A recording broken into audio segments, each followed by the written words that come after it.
তো মানুষ মানুষের সাথে যে আচরণগুলো করে এটা তিন ভাগে বিভক্ত, তিন রকম। এক নাম্বার হলো জুলুম। এক নাম্বার কি বলে? জুলুম, মানে অন্যায় ভাবেই কারো উপরে আঘাত করা। দুই নাম্বার হলো ইনসাফ, মানে ভালোর বদলায় ভালো, খারাপের বদলায় খারাপ। তিন নাম্বার আচরণ হলো ইহসান। ইহসান হলো ভাই আমারে জুলুম করছে বা ভাই আমার উপর একটা আঘাত করছে, তো আমি ভাইয়ের আঘাতে পাল্টা আঘাত না করে আমি তারপরেও আঘাত খাওয়ার পরেও আমি তার সাথে উত্তম আচরণ করলাম, তার সাথে ভালো আচরণ করলাম, এইটার নাম হলো ইহসান। বলেন সুবহানাল্লাহ। মানে চর দেওয়ার পরে আমি চর দি নাই, বললাম যে ভাই আপনার হাতে ব্যথা লাগে নাই তো, ভাই এভাবে আমার চর দিলেন, আসলে এটা ঠিক না, এরকম উত্তম আচরণ দিয়া তারে নসিহত করলাম। তার খারাপের বদলায় আমি খারাপ দিলাম না, ভালোর বদলায় ভালো দিলাম না, এরকম না, বরং খারাপ করার পরেও আমি ভালো আচরণ করলাম, এইটার নাম হলো ইহসান। বলেন সুবহানাল্লাহ।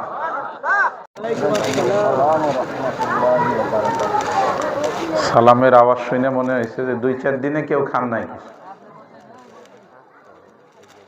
শুধুমাত্র আজকে না, কয়েকদিন যাবত মনে হয় রমজান মাস চলতেছে নাকি এখন। সালামের আওয়াজ তো আরো একটু জোরে হওয়া উচিত ছিল। মুসলমানদের আওয়াজ এটা কাফের মুশরিকদের বিরুদ্ধে হাতিয়ার। কথা বলেন ঠিক কিনা? এই বাংলার জমিনে যারা ইসলাম প্রতিষ্ঠা করছেন তাদের মধ্যে একজন হলেন শাহজালাল ইয়ামানি রহমতুল্লাহি আলাইহি। সিলেটের জমিনে শুয়ে আছেন। শাহজালাল ইয়ামানি রহমতুল্লাহি আলাইহি গৌর গোবিন্দের বিরুদ্ধে যুদ্ধ ঘোষণা করে যখন বাংলার জমিনে আগমন করছে, সশস্ত্র সংগ্রামের প্রয়োজন হয় নাই, শুধুমাত্র তাকবীরের ধ্বনি শুনেই গৌর গোবিন্দ পালাতে বাধ্য হয়েছে। বলেন সুবহানাল্লাহ। তাই জন্য মুসলমানদের আওয়াজ তো এরকম হতে হবে। মুসলমানদের আওয়াজ যখন ডাউন হয়ে গেছে, তখন মুসলমানদের উপরে ইহুদি নাসারা নাস্তিক মুরতাদের বাচ্চারা মুসলমানদের উপরে আক্রমণ করার মতো দুঃসাহস দেখাইছে। আর মুসলমান যখন বজ্রকণ্ঠে তাকবীরের ধ্বনি তুলছে, তখন আল্লাহ রাব্বুল আলামিন 313 জন সাহাবীর মাধ্যমে বদরের ময়দানে 1000 অস্ত্র শস্ত্রে সজ্জিত কাফের মুশরিক বাহিনীর বিরুদ্ধে আল্লাহ তাআলা নিরস্ত্র 313 জন সাহাবায়ে কেরামদেরকে বিজয় দান করেছে। তো এই জন্য একটু আওয়াজ দেওয়া যাবে তো ইনশাআল্লাহ? আল্লাহ তাআলা তৌফিক দান করেন। সকলেই বলেন আল্লাহুম্মা আমিন। আলহামদুলিল্লাহ, আলহামদুলিল্লাহি কাফা ওয়া সালামুন আলা ইবাদিহিল্লাযীনা ইসতাফা। أما بعد فقد قال الله تبارك وتعالى في كلامه المجيد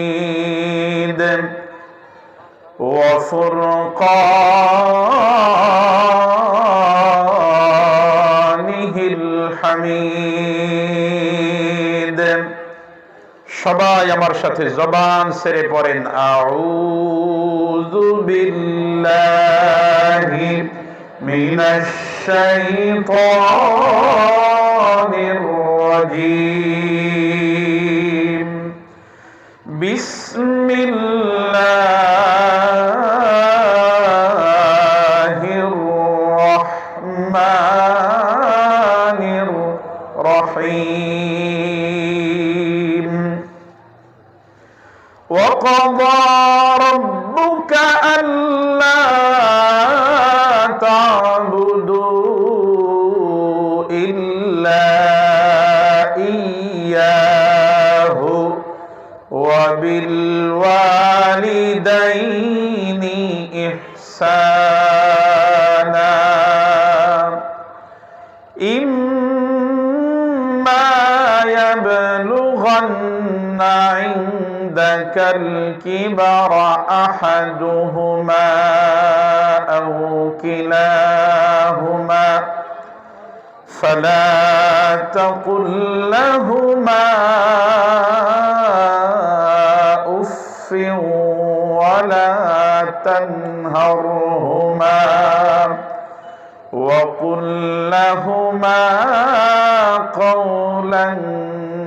كريما.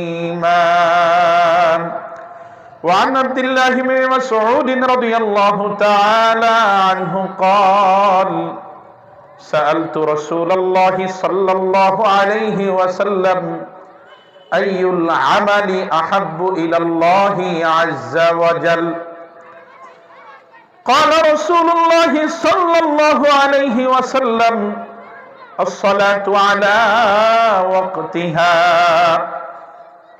قال ثم أي قال بر الوالدين قال ثم أي قال الجهاد في سبيل الله قال حدثني بهن ولو استزدته لزادني رواه البخاري. وقال تعالى في شان حبيبه محمد صلى الله عليه وسلم إن الله وملائكته يصلون على النبي يا أيها الذين آمنوا صلوا عليه وسلموا تسليما.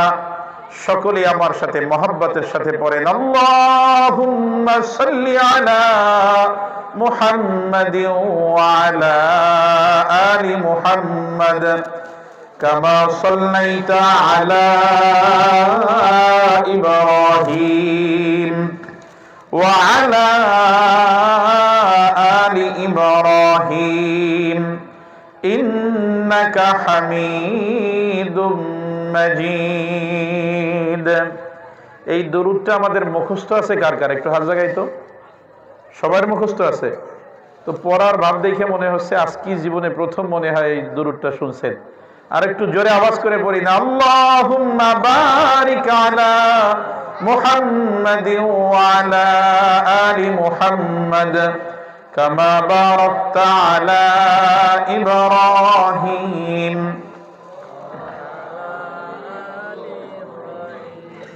ইন্নাকা হামিদুম মাজিদ। বালাগাল উলা বিকামালিহি কাশাফাদ দুজা বিজামালিহি হাসনাত জামিউ খিসালিহি সাল্লু আলাইহি ওয়া আলিহি। तौहीद की अमानत सीनों में है हमारा आसान ही मिटाना नामो निशा हमारा बलगल उला कशफद दुजा बिजमालिही हसनत जमीउ खिसालिही ওয়া আলিহি। সবাই একটু মোহাব্বতের সাথে জিকির করি লা ইলাহা লা ইলাহা ইল্লাল্লাহ লা ইলাহা ইল্লাল্লাহ লা ইলাহা ইল্লাল্লাহ লা ইলাহা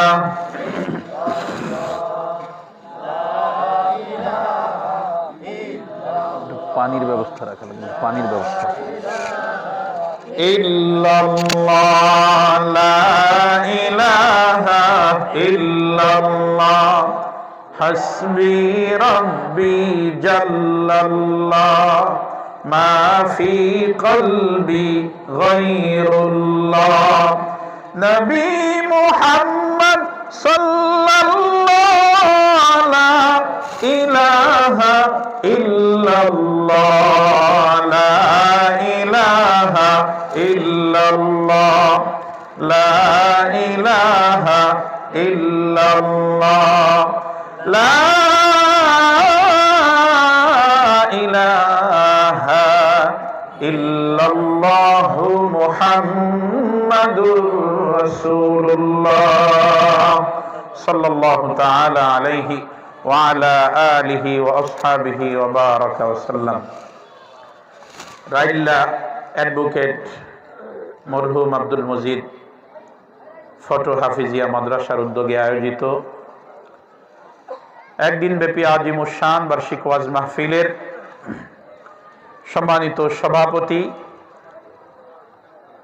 আজকের মাহফিলের প্রধান আলোচক, সুদূর ঢাকা থেকে আগত, সারা বাংলার আলোড়ন সৃষ্টিকারী মুফাসসিরে কোরআন, সুর সম্রাট, বিশিষ্ট সঙ্গীত শিল্পী জনাব আলহাজ হযরত মাওলানা আবুল কালাম আজাদ সাহেব দামাত বারাকাতুহুমুল আলিয়া, দেগার উলামায়ে কেরাম, বিভিন্ন মসজিদ থেকে আগত ইমায়ে মাসাজিদ, বিভিন্ন মাদ্রাসা থেকে আগত সম্মানিত আসাতাজায়ে কেরাম,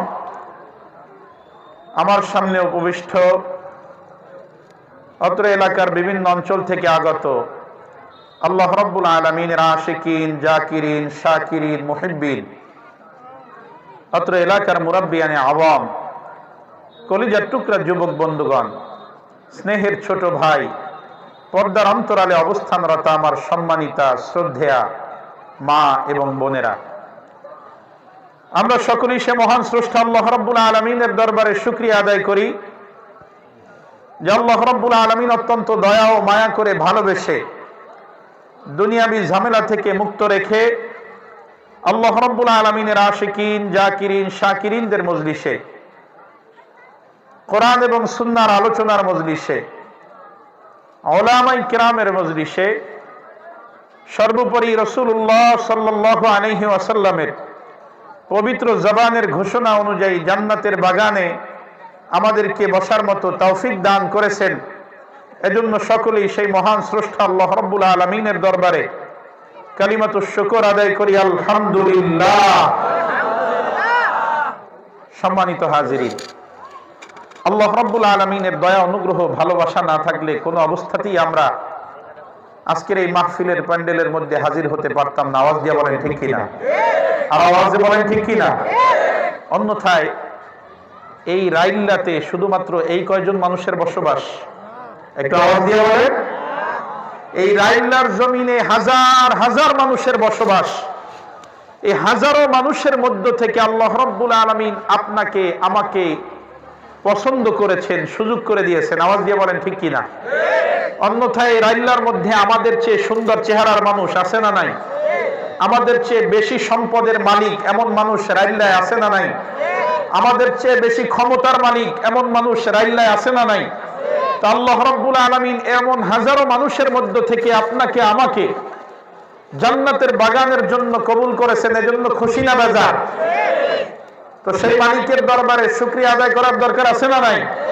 তো আরো একবার শরীরের সবটুকুন শক্তিকে একত্র করে দিয়ে, কণ্ঠের সবটুকুন আওয়াজকে উজাড় করে দিয়ে, আকাশ বাতাস প্রকম্পিত করে সকলেই মুসলমানের বাচ্চার মতো সিংহের গর্জন দিয়ে সমস্বরে সকলেই কালিমাতুশ শুকর আদায় করি, আলহামদুলিল্লাহ। সবাই পড়ি রব্বানা লাকাল হামদ হামদান কাসীরান তাইয়িবান মুবারাকান ফীহি ইয়া রাব্বি লাকাল হামদু কামা ইয়ানবাগী লিজালালি ওয়াজহিকা ওয়া আযীমি সুলতানিক। আমরা জগৎ সমূহের মালিক আল্লাহ রাব্বুল আলামিনের প্রশংসা আদায় করলাম। লাখো কোটি দুরুদ ও সালাম বিশ্ব মানবতার কান্ডারি সাইয়্যিদুল মুরসালিন রাহমাতুল লিল আলামিন খাতামুন নাবিয়্যিন নবিয়ুল আম্বিয়া নবিয়ুল মুরসালিন মুহাম্মাদুর রাসূলুল্লাহ। সবাই পড়ি সাল্লাল্লাহু আলাইহি ওয়াসাল্লাম।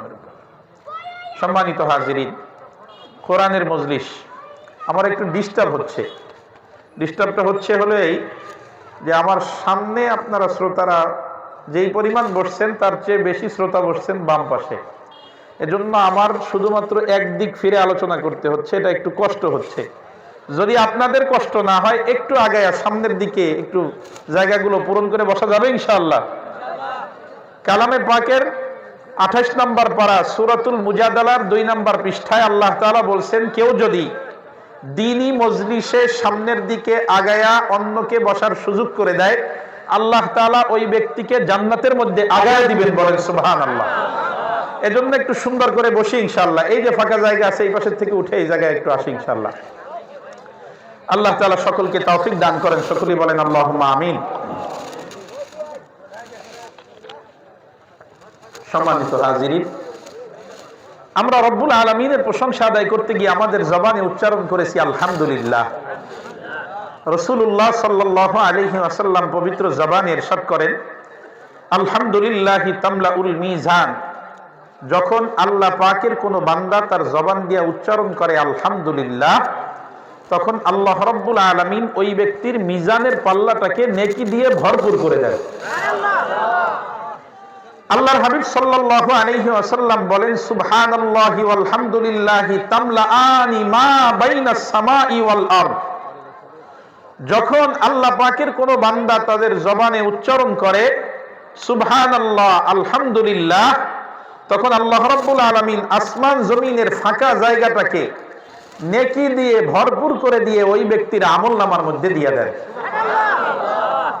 আমরা রব্বুল আলামিনের প্রশংসা আদায় করতে গিয়ে উচ্চারণ করেছি রব্বানা লাকাল হামদ হামদান কাসীরান তাইয়িবান মুবারাকান ফীহি। রাসূলুল্লাহ সাল্লাল্লাহু আলাইহি ওয়াসাল্লাম একদিন ইমামতি করে নামাজ আদায় করাচ্ছেন। ইমাম হলেন মুহাম্মাদুর রাসূলুল্লাহ সাল্লাল্লাহু আলাইহি ওয়াসাল্লাম। একটু আওয়াজ দিয়ে বলতে হবে ইমামকে, একটু বলেন ইমামকে। রাসূলুল্লাহ সাল্লাল্লাহু আলাইহি ওয়াসাল্লাম। সাহাবায়ে কেরাম হলেন মুক্তাদি। আল্লাহর রাসূল নামাজ আদায় করাচ্ছেন, সাহাবীরা তার পিছে নামাজ আদায় করতেছেন। আল্লাহর রাসূল যখন রুকু থেকে মাথা তুললেন তখন বললেন সামিআ আল্লাহু লিমান হামিদা। পিছনের সাহাবায়ে কেরাম বললেন রব্বানা লাকাল হামদ। একজন সাহাবী ব্যতিক্রম বললেন হামদান কাসীরান তাইয়িবান মুবারাকান ফী। নামাজ শেষ হয়ে গেছে। নামাজ শেষ হওয়ার পরে আল্লাহর হাবিব সাল্লাল্লাহু আলাইহি ওয়াসাল্লাম সাহাবায়ে কেরামদেরকে লক্ষ্য করে বলেন, আমার সাহাবীরা রে শোনো, তোমাদের মধ্যে আজকে এই অতিরিক্ত বাক্যগুলো কে পড়েছো? হামদান কাসীরান তাইয়িবান মুবারাকান ফী, এই বাক্যগুলো কে উচ্চারণ করেছো? যেই সাহাবী বাক্যগুলো উচ্চারণ করেছে ওই সাহাবী একটু ভয় পেয়ে গেছে, না জানি আমার কোন ভুল হয়ে গেছে। অন্যথায় আল্লাহর হাবিব সাল্লাল্লাহু আলাইহি ওয়াসাল্লাম কেন প্রশ্ন করবেন? নিশ্চয়ই কোনো ভুল মনে হয় আমার থেকে হয়ে গেছে। ওই সাহাবী কাঁপতে কাঁপতে উঠে দাঁড়িয়েছেন। আল্লাহর হাবিব সাল্লাল্লাহু আলাইহি ওয়াসাল্লাম সাহাবীকে লক্ষ্য করে বলেন, আমার সাহাবী শোনো, ভয়ের কোনো কারণ নাই, চিন্তার কোনো কারণ নাই। তুমি ভয় করো না, কারণ তুমি খারাপ কোনো বাক্য উচ্চারণ করো নাই, বরং এত দামি একটা বাক্য তোমার জবানে তুমি উচ্চারণ করেছো। আমি 30 জনের থেকে বেশি ফেরেশতাকে দেখেছি তোমার বাক্যটাকে রব্বুল আলামিনের দরবারে নিয়ে যাওয়ার জন্য পরস্পর প্রতিযোগিতার মধ্যে লিপ্ত হয়ে গেছে। আমরা রব্বুল আলামিনের প্রশংসা আদায় করতে গিয়ে উচ্চারণ করেছি ইয়া রাব্বি লাকাল হামদু কামা ইয়ানবাগি লিজালালি ওয়াজহিকা ওয়া আযীমি সুলতানি। আল্লাহর হাবিব সাল্লাল্লাহু আলাইহি ওয়াসাল্লাম বলেন, আমার উম্মতেরা রে শোনো, যখন কোন বান্দা তার জবানে এই বাক্যগুলো উচ্চারণ করে তখন আল্লাহ রাব্বুল আলামিনের নেকি লেখার যেই সকল ফেরেশতারা আছে ওই ফেরেশতারা কিং কর্তব্য বিমূঢ় হয়ে পড়ে, হতবাক হয়ে যায়। এই বাক্যের বিনিময়ে তারা কি পরিমাণ সব লিখবে তাদের জানা থাকে না। আল্লাহর হাবিব সাল্লাল্লাহু আলাইহি ওয়াসাল্লাম বলেন, নেকি লেখার ফেরেশতারা পর্যন্ত হতবাক হয়ে যায়। এই বাক্যের বিনিময়ে কি সব লিখবে তারা জানে না। ওরা আল্লাহর মুসলমান, আওয়াজ করে উত্তর দিতে হবে, আমাদের প্রত্যেকের সাথেই নেকি লেখার ফেরেশতা আছে না? শুধুমাত্র নেকি লেখার ফেরেশতাই না, তোমাদের প্রত্যেকের সাথে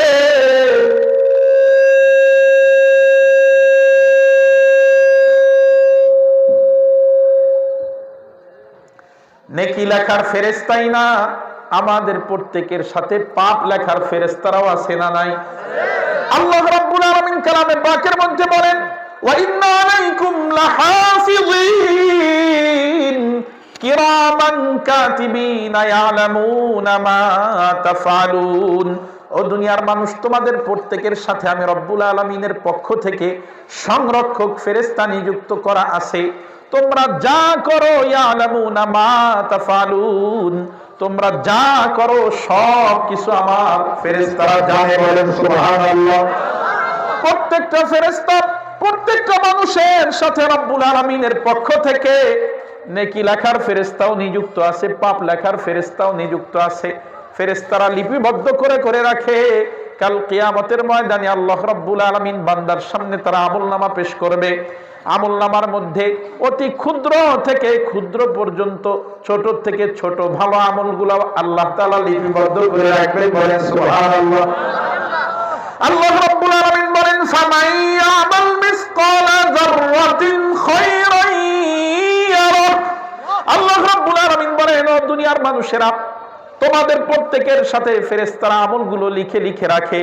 কিয়ামতের ময়দানে যাররা পরিমাণ, অণু থেকে অণু পরিমাণ কোন আমল যদি তুমি দুনিয়ার জিন্দেগিতে করে থাকো, কিয়ামতের ময়দানে আমলনামার মধ্যে তুমি ওই আমলটা দেখতে পাবা। বলেন সুবহানাল্লাহ।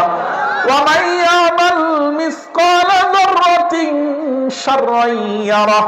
আর যদি তুমি দুনিয়ার মধ্যে কোনো খারাপ কাজ করো, শীতের রজনীতে দুনিয়ার কোনো মানুষ টের পায় নাই, ঘরের দরজাটা বন্ধ করে দিয়া, কানের মধ্যে ইয়ারফোন লাগায় দিয়া, ল্যাপ খাতা মুড়ে দিয়া ওর নিচে বসে তুমি অশ্লীল সিনেমা দেখছো, মোবাইলের মধ্যে ল্যাংটা গান দেখছো, হিন্দি গান ইত্যাদি আজে বাজে অশ্লীল জিনিসপত্র দেখছো, দুনিয়ার কোনো মানুষ জানে না, একজন জানেন, তিনি কে? আল্লাহ রাব্বুল আলামিন বলেন, ওয়া মান ইয়ামাল মিসকালা যাররাতিন শাররান ইয়ারা। দুনিয়ার কোনো মানুষ না জানলেও তোমার এই অণু থেকে অণু পরিমাণ, ছোট থেকে ছোট পরিমাণ পাপ কাজটাও কাল কিয়ামতের ময়দানে তুমি তোমার আমলনামার মধ্যে লেখা দেখতে পাবা। বলেন নাউযুবিল্লাহ। দুনিয়ার মুসলমান বলতেছিলাম, বান্দা যখন তার জবানে উচ্চারণ করে ইয়া রাব্বি লাকাল হামদু কামা ইয়ানবাগি লিজালালি ওয়াজহিকা ওয়া আযীমি সুলতানিক, আল্লাহর হাবিব সাল্লাল্লাহু আলাইহি ওয়াসাল্লাম বলেন, ওই যে নেকি লেখার ফেরেশতা আছে, ওই ফেরেশতা এই বাক্যের বিনিময় কি সব লিখবে তার জানা থাকে না। সুবহানাল্লাহ। আল্লাহ রাব্বুল আলামিনের দরবারে হাজির হয়ে যায়। আল্লাহ রাব্বুল আলামিনের দরবারে হাজির হয়ে রব্বুল আলামিনকে ডাক দিয়ে বলেন, মালিক, ওই আল্লাহর জমিনের মধ্যে আপনার একদল বান্দারা, আপনার একদল আশিকেরা, আপনার একদল পাগলেরা আপনার প্রশংসায় এমন একটা বাক্য উচ্চারণ করেছে, ওই বাক্যের বিনিময় কি সব লিখবো আমাদের জানা নাই। বলেন সুবহানাল্লাহ। দুনিয়ার মুসলমান ইমানদার আল্লাহর হাবিব সাল্লাল্লাহু আলাইহি ওয়াসাল্লাম বলেন, রব্বুল আলামিন সব কিছু জানার পরেও ফেরেশতাকে প্রশ্ন করবে, আমার ফেরেশতা, আমার বান্দা এমন কোন বাক্য উচ্চারণ করেছে, একটু বাক্যটা আমাকে তেলাওয়াত করে শোনাও। ফেরেশতা তখন তেলাওয়াত করে শোনাবে, ও আমার মালিক, আপনার বান্দা তার জবান দিয়ে উচ্চারণ করেছে ইয়া রাব্বি লাকাল হামদু কামা ইয়ানবাগি লিজালালি ওয়াজহিকা ওয়া আযীমি সুলতানিক। আল্লাহ রাব্বুল আলামিন ডাক দিয়ে বলবেন, আমার ফেরেশতা, এই বাক্যের বিনিময়ে কোনো সব লেখার প্রয়োজন নাই, নেকি লেখার প্রয়োজন নাই, কারণ নেকি লিখতে লিখতে ফেরেশতা তোমার হায়াত শেষ হয়ে যাবে, তারপরেও এই বাক্যের সব লেখা শেষ হবে না। আল্লাহ পাক রব্বুল আলামিন বলবেন, আমার ফেরেশতা, বান্দার আমলনামার মধ্যে তুমি হুবাহু এই বাক্যটাকে লিখে রাখো, আমার বান্দা জবানে যা উচ্চারণ করছে তাই তুমি আমলনামায় লিখে রাখো। কাল কিয়ামতের ময়দানে আমি আল্লাহ রাব্বুল আলামিন আমি নিজ হাতে আমার বান্দাকে পুরস্কার দান করব। বলেন সুবহানাল্লাহ। আর একটু জোরে বলেন না সুবহানাল্লাহ। সুবহানাল্লাহ বললে লাভ না লস? কম না বেশি? কতটুকু লাভ? একটা হাদিস শোনায় মূল আলোচনায় চলে যাব। আমাদের নবী মুহাম্মদুর রাসূলুল্লাহ সাল্লাল্লাহু আলাইহি ওয়াসাল্লাম, আল্লাহ রাব্বুল আলামিন অন্য সকল নবীদের উপরে মুহাম্মদুর রাসূলুল্লাহ সাল্লাল্লাহু আলাইহি ওয়াসাল্লামকে অনেকগুলো মর্যাদা দিয়েছিলেন। তার মধ্যে অন্যতম একটা মর্যাদা হলো রাসূলুল্লাহ সাল্লাল্লাহু আলাইহি ওয়াসাল্লাম এক রাতের কিছু সময়ের মধ্যে মসজিদে হারাম থেকে নিয়ে মসজিদে আকসা পর্যন্ত এবং সেখান থেকে নিয়ে 7 আকাশ 7 জমিন জান্নাত জাহান্নাম ভ্রমণ করে আবার ফজরের আগেই জমিনের মধ্যে আগমন করেছেন, বলেন সুবহানাল্লাহ। যেইটাকে আমরা বলি লাইলাতুল মিআরাজ। আমরা কি বলি বলেন? লাইলাতুল মিআরাজ। আমরা এটাকে বলি মিআরাজের রজনী। আল্লাহ রাব্বুল আলামিন এই মিআরাজের রজনীতে রাসূলুল্লাহ সাল্লাল্লাহু আলাইহি ওয়াসাল্লামকে অনেক নিয়ামত প্রত্যক্ষ করিয়েছেন। আল্লাহ পাকের অনেক কুদরত দেখিয়েছেন, যা দুনিয়ার অন্য কোনো মানুষ আর দেখে নাই। আল্লাহ রাব্বুল আলামিন মুহাম্মদুর রাসূলুল্লাহকে এই বৈশিষ্ট্য দিয়েছেন। মুহাম্মদুর রাসূলুল্লাহ সাল্লাল্লাহু আলাইহি ওয়াসাল্লাম মিআরাজের পরবর্তী সময়ে সাহাবীদের মধ্যে মিআরাজের রজনীতে ঘটে যাওয়া অনেক ঘটনা সাহাবীদের কাছে শেয়ার করেছেন, বলেন সুবহানাল্লাহ। অনেক ঘটনা সাহাবীদেরকে বলছেন যে আমার সাহাবীরা মিআরাজের রাত্রে এই ঘটনা আমার সাথে ঘটছিল। আল্লাহর হাবিব সাল্লাল্লাহু আলাইহি ওয়াসাল্লাম বলেন, মিআরাজের রজনীতে আমি মসজিদে হারাম থেকে নিয়ে মসজিদে আকসা পর্যন্ত ভ্রমণ করেছি। মসজিদে আকসায় যাওয়ার পরে আল্লাহ তাআলা দুনিয়ার মধ্যে যত নবীদেরকে প্রেরণ করেছিলেন সমস্ত নবীদের সেখানে আমি ইমামতি করেছি, সুবহানাল্লাহ বলে। এরপরে হযরতে জিবরিল আমিন আমাকে আকাশের সফরের জন্য নিয়ে রওনা হলেন। আমি জিবরিল আমিনের সাথে উপরের ঊর্ধ্বগমনে রওনা করলাম। আমি সফর করতে করতে প্রথম আসমান, দ্বিতীয় আসমান, তৃতীয় আসমান, চতুর্থ আসমান, সপ্তম আকাশ পর্যন্ত আমি ভ্রমণ করেছি। সপ্তম আকাশ পেরিয়ে গিয়ে সিদরাতুল মুনতাহা পর্যন্ত আমি ভ্রমণ করেছি। ওইখানে আল্লাহ রাব্বুল আলামিন আমাকে অনেকগুলো নিয়ামত দিয়েছেন, সব নিয়ামতগুলো প্রত্যক্ষ করেছি। আমার উম্মতেরা রে শোনো, মিআরাজের রজনীতে আমি আসমান সমূহে অনেক নবীদের সাথেও সাক্ষাৎ করেছি, বলেন সুবহানাল্লাহ। আল্লাহর হাবিব সাল্লাল্লাহু আলাইহি ওয়াসাল্লাম বলেন, আমার উম্মতেরা রে শোনো, মিআরাজের রজনীতে আমি প্রথম আকাশে হযরতে আদম আলাইহিস সালাতু ওয়াস সালামের সাথে সাক্ষাৎ করেছি। দ্বিতীয় আসমানে হযরতে ঈসা এবং ইয়াহইয়া আলাইহিস সালামের সাথে সাক্ষাৎ করেছি। তৃতীয় আসমানে হযরতে ইউসুফ আলাইহিস সালামের সাথে সাক্ষাৎ করেছি। চতুর্থ আসমানে হযরতে ইদ্রিস আলাইহিস সালামের সাথে সাক্ষাৎ করেছি। পঞ্চম আসমানে হযরতে হারুন আলাইহিস সালামের সাথে সাক্ষাৎ করেছি। ষষ্ঠ আসমানে হযরতে মূসা কালিমুল্লাহ আলাইহিস সালামের সাথে সাক্ষাৎ করেছি। এরপরে যখন আমি সপ্তম আকাশে পৌঁছালাম, সপ্তম আকাশে গিয়া দেখি বাইতুল মামুরের দেয়ালের সাথে হেলান দিয়া আমাদের সকলের জাতির পিতা, একটু আওয়াজ দিয়া বলতে হবে নামটা কি?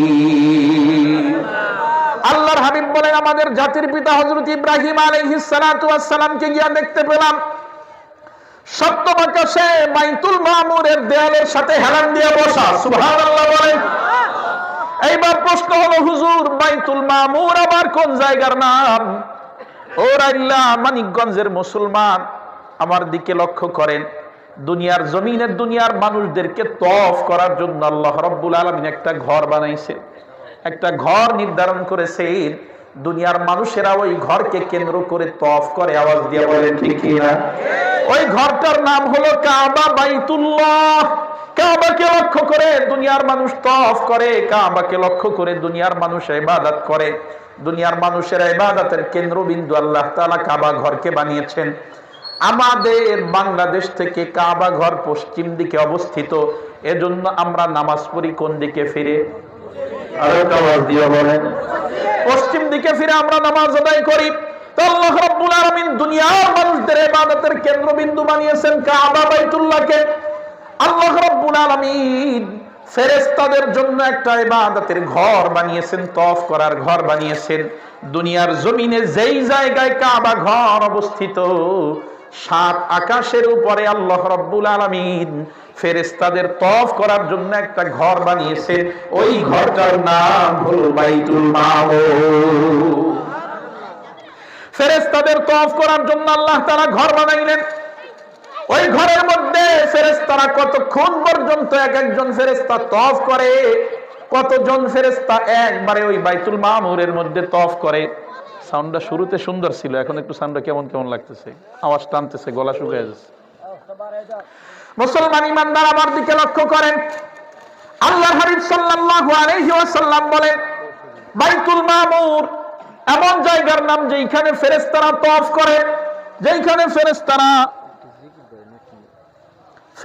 যেখানে তওয়াফ করে ওই তওয়াফের জায়গার নাম হলো বাইতুল মামুর। বাইতুল মামুরে ফেরেশতারা তওয়াফ করে। আল্লাহর হাবিব বলেন আমার উম্মতের আরে শোনো, ৭০,০০০ ফেরেশতারা একবারে বাইতুল মামুরের মধ্যে তওয়াফ করে। বলেন সুবহানাল্লাহ। আরেকটু জোরে করেন না সুবহানাল্লাহ। এর পরের বাক্য আরো আশ্চর্যজনক, ওইটা শুনলে আরো জোরে সুবহানাল্লাহ বলবো। রাজি আছেন ইনশাআল্লাহ? আল্লাহর হাবিব সাল্লাল্লাহু আলাইহি ওয়াসাল্লাম বলেন আমার উম্মতেরা শোনো, যেই ফেরেশতা জীবনে একবার তওয়াফ করার সুযোগ পায় ওই ফেরেশতা কিয়ামত পর্যন্ত জীবনে আর কোনোদিন তওয়াফ করার সুযোগ পায় না। আল্লাহু আকবার বলেন, আল্লাহু আকবার। ফেরেশতাদের সংখ্যা কি কোনো ক্যালকুলেটর দিয়ে হিসাব করা যাবে মুসলমান? যেই ফেরেশতা জীবনে একবার তওয়াফ করে কিয়ামত পর্যন্ত আর সুযোগ পাবে না। এজন্য আল্লাহর সাথে মাতুব্বারি চলে না, আল্লাহর সাথে পাল্লা দেওয়া যায় না। আল্লাহ তাআলার শূন্য সংখ্যা সম্পর্কে দুনিয়ার কোন মানুষের কোন ধারণাই নাই। আল্লাহ রাব্বুল আলামিন বলেন ওমা ইয়ালামু জুনুদা রাব্বিকা ইল্লাহু, আল্লাহর শূন্য সংখ্যা সম্পর্কে আল্লাহ ছাড়া আর কেউ জানে না। এজন্য আল্লাহর সাথে মাতুব্বারি করা যাবে না।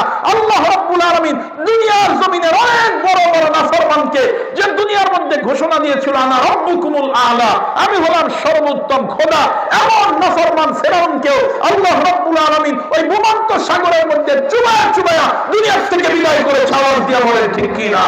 নমরুদকে জুতা পিটা করে আল্লাহ রাব্বুল আলামিন দুনিয়া থেকে বিদায় করেছে। মুহাম্মদুর রাসূলুল্লাহর সাথে যুদ্ধ ঘোষণা করেছিল আবু জাহল, আবু লাহাব, উতবা, শায়বা, ওয়ালিদ ইবনে মুগীরার দলেরা। আল্লাহ রাব্বুল আলামিন তাদেরকেও অপমান অপদস্থ করে দুনিয়া থেকে বিদায় করেছেন।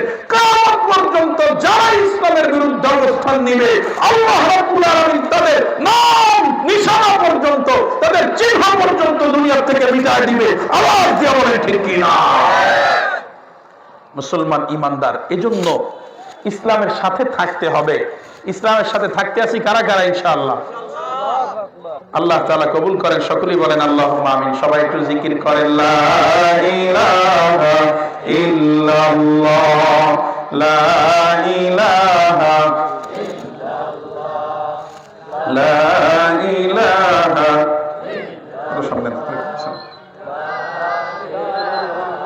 ইল্লাল্লাহ, লা উঁচু করা লাগবে, লা ইলাহা এত না, ইলাহা ইল্লাল্লাহ, লা ইলাহা ইল্লাল্লাহ।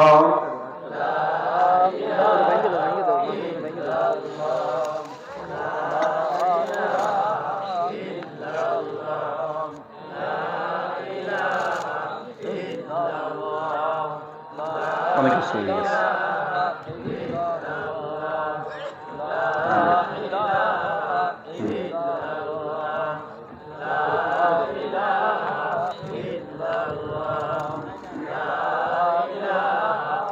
লা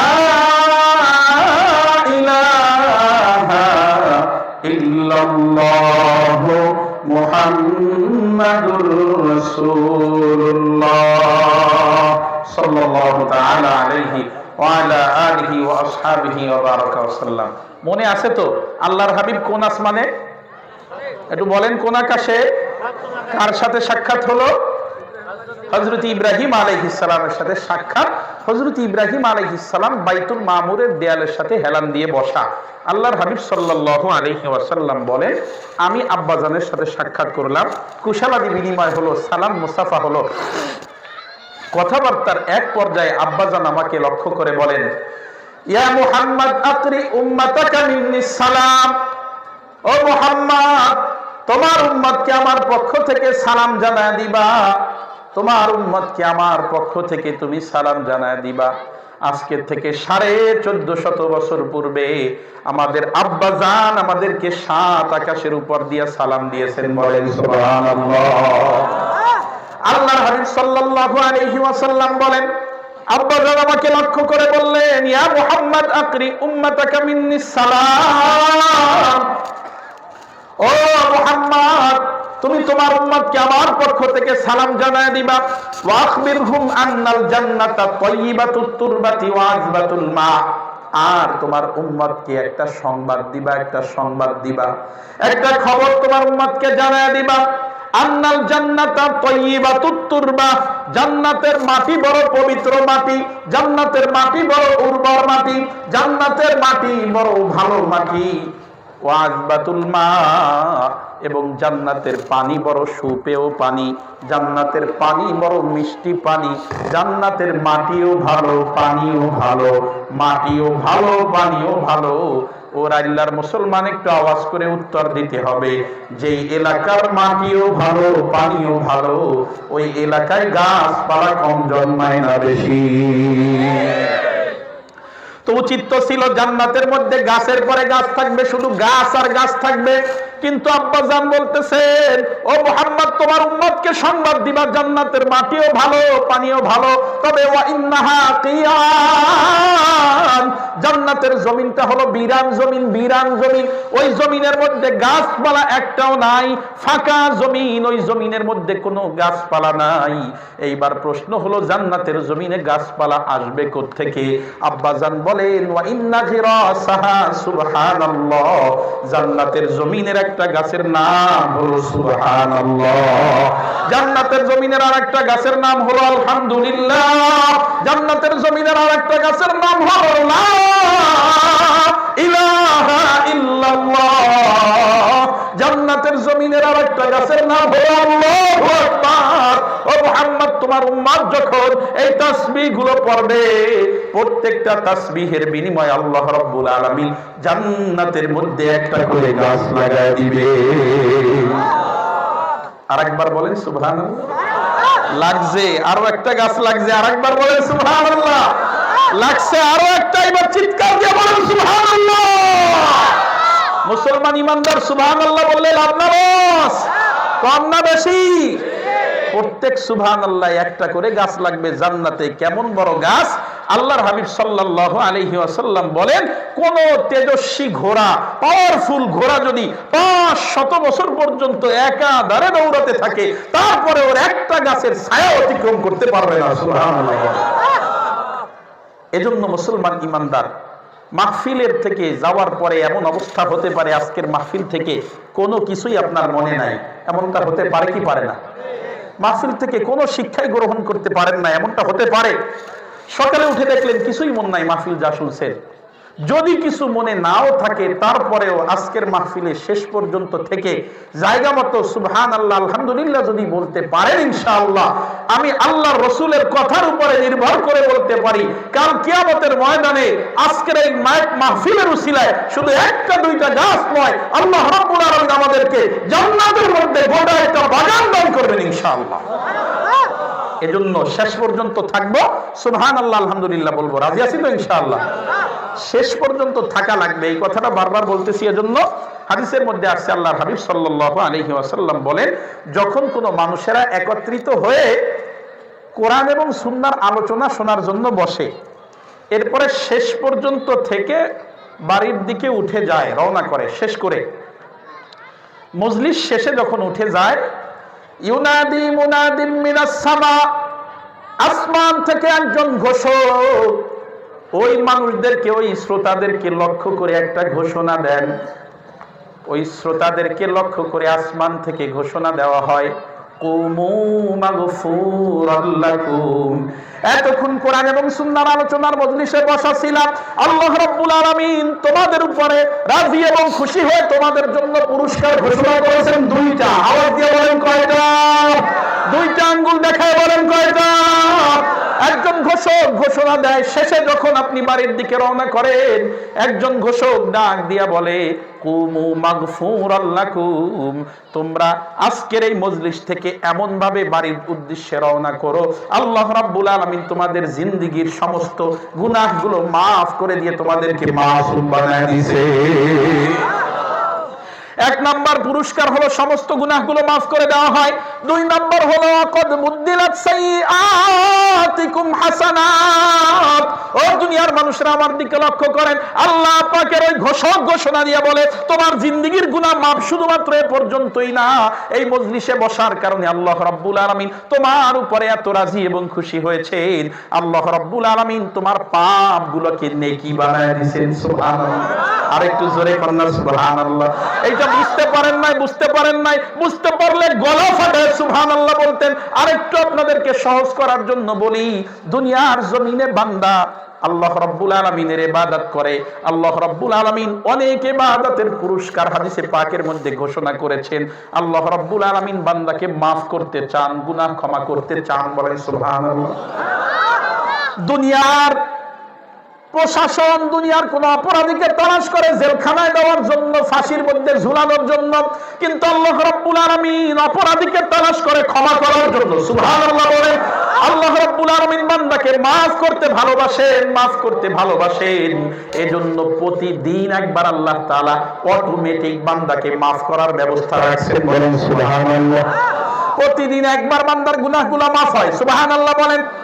আল্লাহর হাবিব সাল্লাল্লাহু আলাইহি ওয়াসাল্লাম বলেন, as-সালাওয়াতুল খামসু, যখন কোন বান্দা দৈনিক 5 ওয়াক্ত নামাজ আদায় করবে, আল্লাহ রাব্বুল আলামিন অটোমেটিক ওই বান্দার ওই দিনের সমস্ত পাপগুলোকে maaf করে দিবেন। আরেকটু জোরে বলেন না সুবহানাল্লাহ। দুনিয়ার মুসলমান ইমানদার আল্লাহ তাআলা দৈনিক একবার maaf করার ব্যবস্থা রাখছেন, আবার আল্লাহ রাব্বুল আলামিন সপ্তাহে একবার maaf করার ব্যবস্থা রাখছেন। সুবহানাল্লাহ বলেন।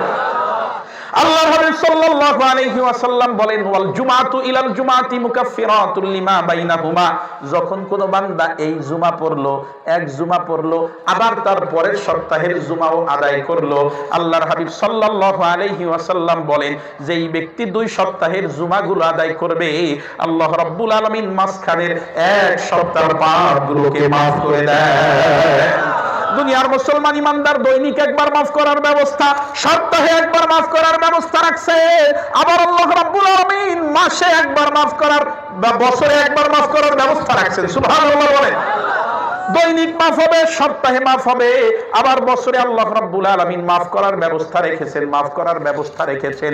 আল্লাহ রাব্বুল আলামিন বলেন, ওয়া রমাযানু ইলা রমাযান মুকাফফিরাতুল লিমা বাইনাহুমা, আল্লাহর হাবিব বলেন, যখন কোন বান্দা রমজানের রোজা আদায় করে, আবার সামনে বছরের রমজানের রোজাও আদায় করে, 2 বছরের রমজানের রোজা আদায় করার কারণে আল্লাহ রাব্বুল আলামিন মাঝখানের 1 বছরের পাপগুলোকে maaf করে দেন। আল্লাহর হাবিব সাল্লাল্লাহু আলাইহি ওয়াসাল্লাম বলেন, আমার উম্মতেরা রে শোনো, দৈনিক একবার maaf হয়, সপ্তাহে একবার maaf হয়, আবার বছরে একবার maaf হয়। শুধুমাত্র এ পর্যন্তই না, আল্লাহ রাব্বুল আলামিন বান্দাকে maaf করার জন্য এমন এক ব্যবস্থা রাখছে, বান্দা যদি জীবনে একবার ওই আমল করতে পারে, আল্লাহ তাআলা জীবনের সব গুনাহ maaf করে দেয়। সুবহানাল্লাহ। আল্লাহর হাবিব বলেন, মান হাজ্জা ফালাম ইয়ারফুস ওয়ালাম ইয়াফসুক রাজাআ কায়াউমিন ওয়ালাদাতহু উম্মুহু, যদি কোন বান্দা আল্লাহর ঘরের যথাযথভাবে হজ পালন করতে পারে, ওই ব্যক্তি এমন অবস্থায় দুনিয়ার তার বাড়িতে ফিরে আসে, আল্লাহর হাবিব বলেন, রাজাআ কায়াউমিন ওয়ালাদাতহু উম্মুহু, সদ্য ভূমিষ্ঠ সন্তানের মতো নিষ্পাপ হয়ে বাড়িতে ফিরে আসে, বলেন সুবহানাল্লাহ। এই মাত্রই একটা সন্তান জন্মগ্রহণ করছে, ওর আমল নামায় কোনো পাপ আছে নাকি? আরেকটা আওয়াজ দিয়ে কোন আছে নাকি? ওর আমল নামার মধ্যে কোনো পাপ নাই। কোন বান্দা যদি হজ করতে পারে, হজ যদি আল্লাহর কাছে কবুল হয়, আল্লাহ রাব্বুল আলামিন ওই রকম সদ্য ভূমিষ্ঠ সন্তানের মতো নিষ্পাপ বানায় ওই ব্যক্তিকে বাড়িতে ফিরায় দেয়। সুবহানাল্লাহ বলেন। এইবার আমার দিকে লক্ষ্য করেন, যেই জিনিসটা আপনাদেরকে বুঝাইতেছিলাম, আগেই বলছি বোঝেন নাই তাই জোরে সুবহানাল্লাহ বলেন নাই। আমি কয়েকটা আমলের কথা বললাম। 5 ওয়াক্ত নামাজ পড়লে দিবসের গুনাহগুলা মাফ, জুমার নামাজ পড়লে সপ্তাহের গুনাহগুলা মাফ, রমজানের রোজা আদায় করলে বছরের গুনাহগুলা মাফ, যদি কেউ হজ আদায় করতে পারে তাহলে সারা জীবনের গুনাহগুলা মাফ করেন। সুবহানাল্লাহ। এই যেই কয়টা জায়গায় মাফ করার কথা হলো, এর কোন জায়গায় কিন্তু এই কথা বলা হয় নাই যে গুনাহকে নেকি বানাই দেওয়া হবে। বলা হয়েছে? বলেন। সব জায়গায় বলছে গুনাহ মাফ, গুনাহ মাফ, গুনাহ মাফ, কিন্তু কোন জায়গায় বলা হয় নাই যে তোমার গুনাহগুলাকে আল্লাহ তাআলা নেকি বানায় দিবেন। কিন্তু এই মজলিস এমন এক মজলিস, এই মজলিস থেকে শেষ পর্যন্ত থেকে যেই ব্যক্তি বাড়ির উদ্দেশ্যে রওনা করে, আসমান থেকে ঘোষণা হয়, ও দুনিয়ার মানুষ, এতক্ষণ কোরআনের মজলিসে বসা ছিলা, তোমার জন্য দুইটা পুরস্কার। এক নম্বর, গুনাহ মাফ হয়ে যাবে, মাফ হয়ে যাবে। শুধু গুনাহ মাফ হবে না, বরং আল্লাহ তাআলা তোমার পাপগুলোকে সওয়াব বানায় দিবে, তোমার গুনাহগুলোকে আল্লাহ তাআলা নেকি বানায় দিবে। বলেন সুবহানাল্লাহ। আরো জোরে বলেন না সুবহানাল্লাহ। এজন্য মুসলমান ইমানদার শেষ পর্যন্ত থাকবো আর জায়গা মতো সুবহানাল্লাহ আলহামদুলিল্লাহ বলবো। রাজি আছেন তো ইনশাআল্লাহ? কারা কারা রাজি আছেন? লিল্লাহি তাকবীর। আল কোরআনের আলো, আল হাদিসের আলো, ইসলাম আছে যেখানে, আলেম ওলামা যেখানে, ইসলাম নাই যেখানে, আলেম ওলামা নাই যেখানে, লিল্লাহি তাকবীর। আল্লাহ তাআলা কবুল করেন, সকলেই বলেন আল্লাহুম্মা আমিন। সম্মানিত হাজিরিন, আমি আপনাদের সামনে কালামে পাকের সূরাতু বানী ইসরাঈলের 23 নম্বর আয়াত তেলাওয়াত করেছি। সূরা বানী ইসরাঈলের 23 নম্বর আয়াতে কারিমার মধ্যে আল্লাহ রাব্বুল আলামিন দুইটা হক সম্পর্কে আলোচনা করছেন। কয়টা হক বলেন? আলোচনা কিন্তু শুরু হয়ে গেছে, খুব মনোযোগ। এইবার এতক্ষণ যা বলছি সব মাহফিলেই মোটামুটি শোনা যায়, এখন থেকে আলোচনা শুরু হলো, কোরআনের আলোচনা, এজন্য গভীর মনোযোগ। কালামে পাকের সূরাতু বানী ইসরাঈলের 23 নম্বর আয়াতের মধ্যে আল্লাহ রাব্বুল আলামিন দুইটা হক নিয়ে কথা বলেছেন। কয়টা হক বলেন? একটা হক হলো রব্বুল আলামিনের সাথে সম্পৃক্ত। একটা হক কার সাথে সম্পৃক্ত? আল্লাহর সাথে সম্পৃক্ত। একটা হলো আল্লাহর হক, আর একটা হলো বান্দার হক। আর একটা কার হক বলেন? বান্দার হক। তাহলে আমরা যেই আয়াত দিয়ে আলোচনা শুনবো, ওইটা সূরা বানী ইসরাঈলের কয় নাম্বার আয়াত? 23। বলেন সবাই, কয় নাম্বার আয়াত? 23 নাম্বার আয়াত। সূরা বানী ইসরাঈলের 23 নাম্বার আয়াতে আল্লাহ তাআলা কয়টা বিষয় আলোচনা করছেন? দুইটা। একটা হলো আল্লাহর হক, আর একটা কার হক বলেন? বান্দার হক। একটা আল্লাহর হক আর একটা বান্দার হক। আল্লাহ রাব্বুল আলামিন তিলাওয়াতকৃত আয়াতে কারিমার মধ্যে বলেন, আউযু বিল্লাহি মিনাশ শাইতানির রাজীম, বিসমিল্লাহির রহমানির রহিম। ওয়া ক্বাদা রাব্বুকা আল্লা তা'বুদু ইল্লা ইয়াহু ওয়া বিল ওয়ালিদাইনি ইহসানা। আল্লাহ রাব্বুল আলামিন আয়াতে কারিমার প্রথম অংশে দুনিয়ার মানুষদেরকে লক্ষ্য করে বলেন, ও দুনিয়ার মানুষেরা, ওয়া ক্বাদা রাব্বুকা, তোমার রব এটা ফয়সালা করে দিয়েছেন। রাব্বুকা, তোমার রব এটাকে চূড়ান্ত করে দিয়েছেন। একটু আওয়াজ করে বলতে হবে, আমাদের সকলের রব কে? আরো জোরে আওয়াজ দিয়ে বলেন, আমাদের সবার রব কে? তো আল্লাহ রাব্বুল আলামিন বলেন, ওয়া ক্বাদা রাব্বুকা, তোমাদের রব এটাকে চূড়ান্ত করে দিয়েছেন, ফয়সালা করে দিয়েছেন। ওয়া ক্বাদা, ফয়সালা করে দিয়েছেন। রাব্বুকা, তোমাদের রব কি ফয়সালা করেছেন? আল্লাহ তা'বুদু ইল্লা ইয়াহু, ও দুনিয়ার মানুষেরা, তোমরা ইবাদত করবা একমাত্র, শুধুমাত্র, কেবলমাত্র একজন, আর তিনি কে? আল্লাহ তা'বুদু, তোমরা ইবাদত করবা ইল্লা ইয়াহু, কেবলমাত্র, শুধুমাত্র আল্লাহ রাব্বুল আলামিনের। আল্লাহ ছাড়া অন্য কারো ইবাদত করা যাবে না।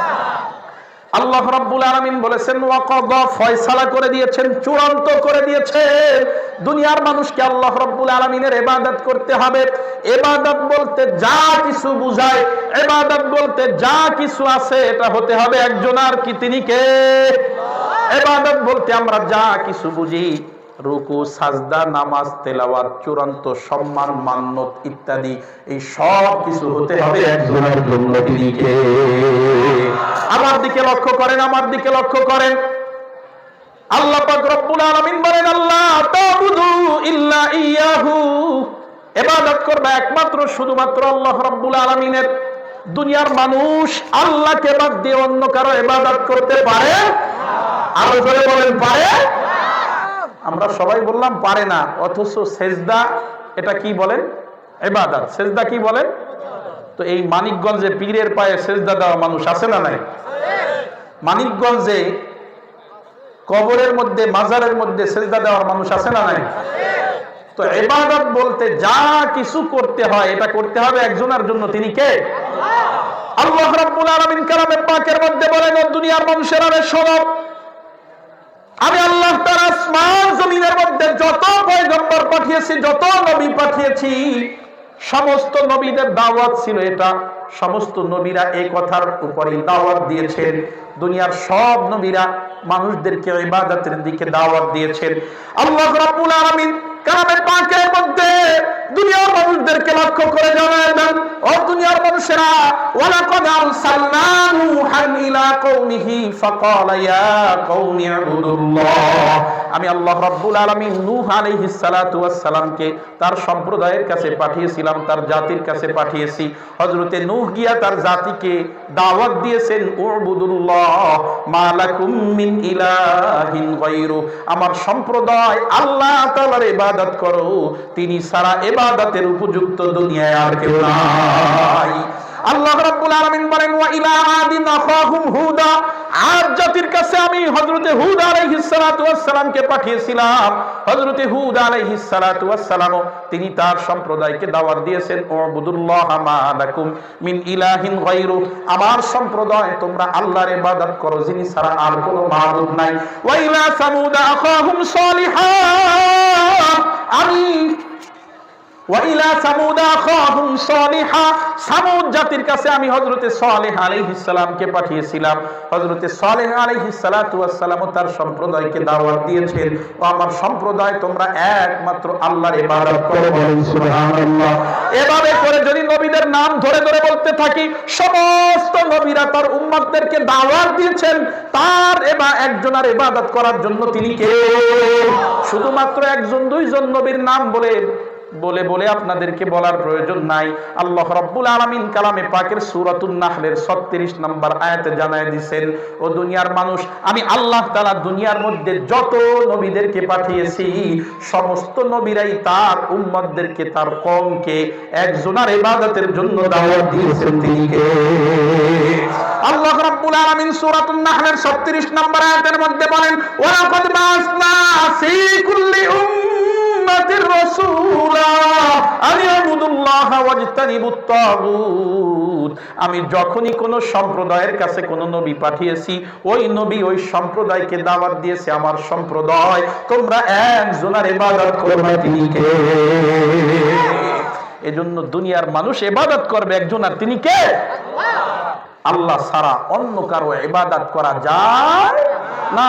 ইবাদত বলতে আমরা যা কিছু বুঝি, আমাদের সাজদা, তেলাওয়াত, রুকু, আমাদের নামাজ, রোজা, হজ, যাকাত, মান্নত, আমাদের যা কিছু আছে সব কিছু হতে হবে একজনের জন্য। তিনি কে?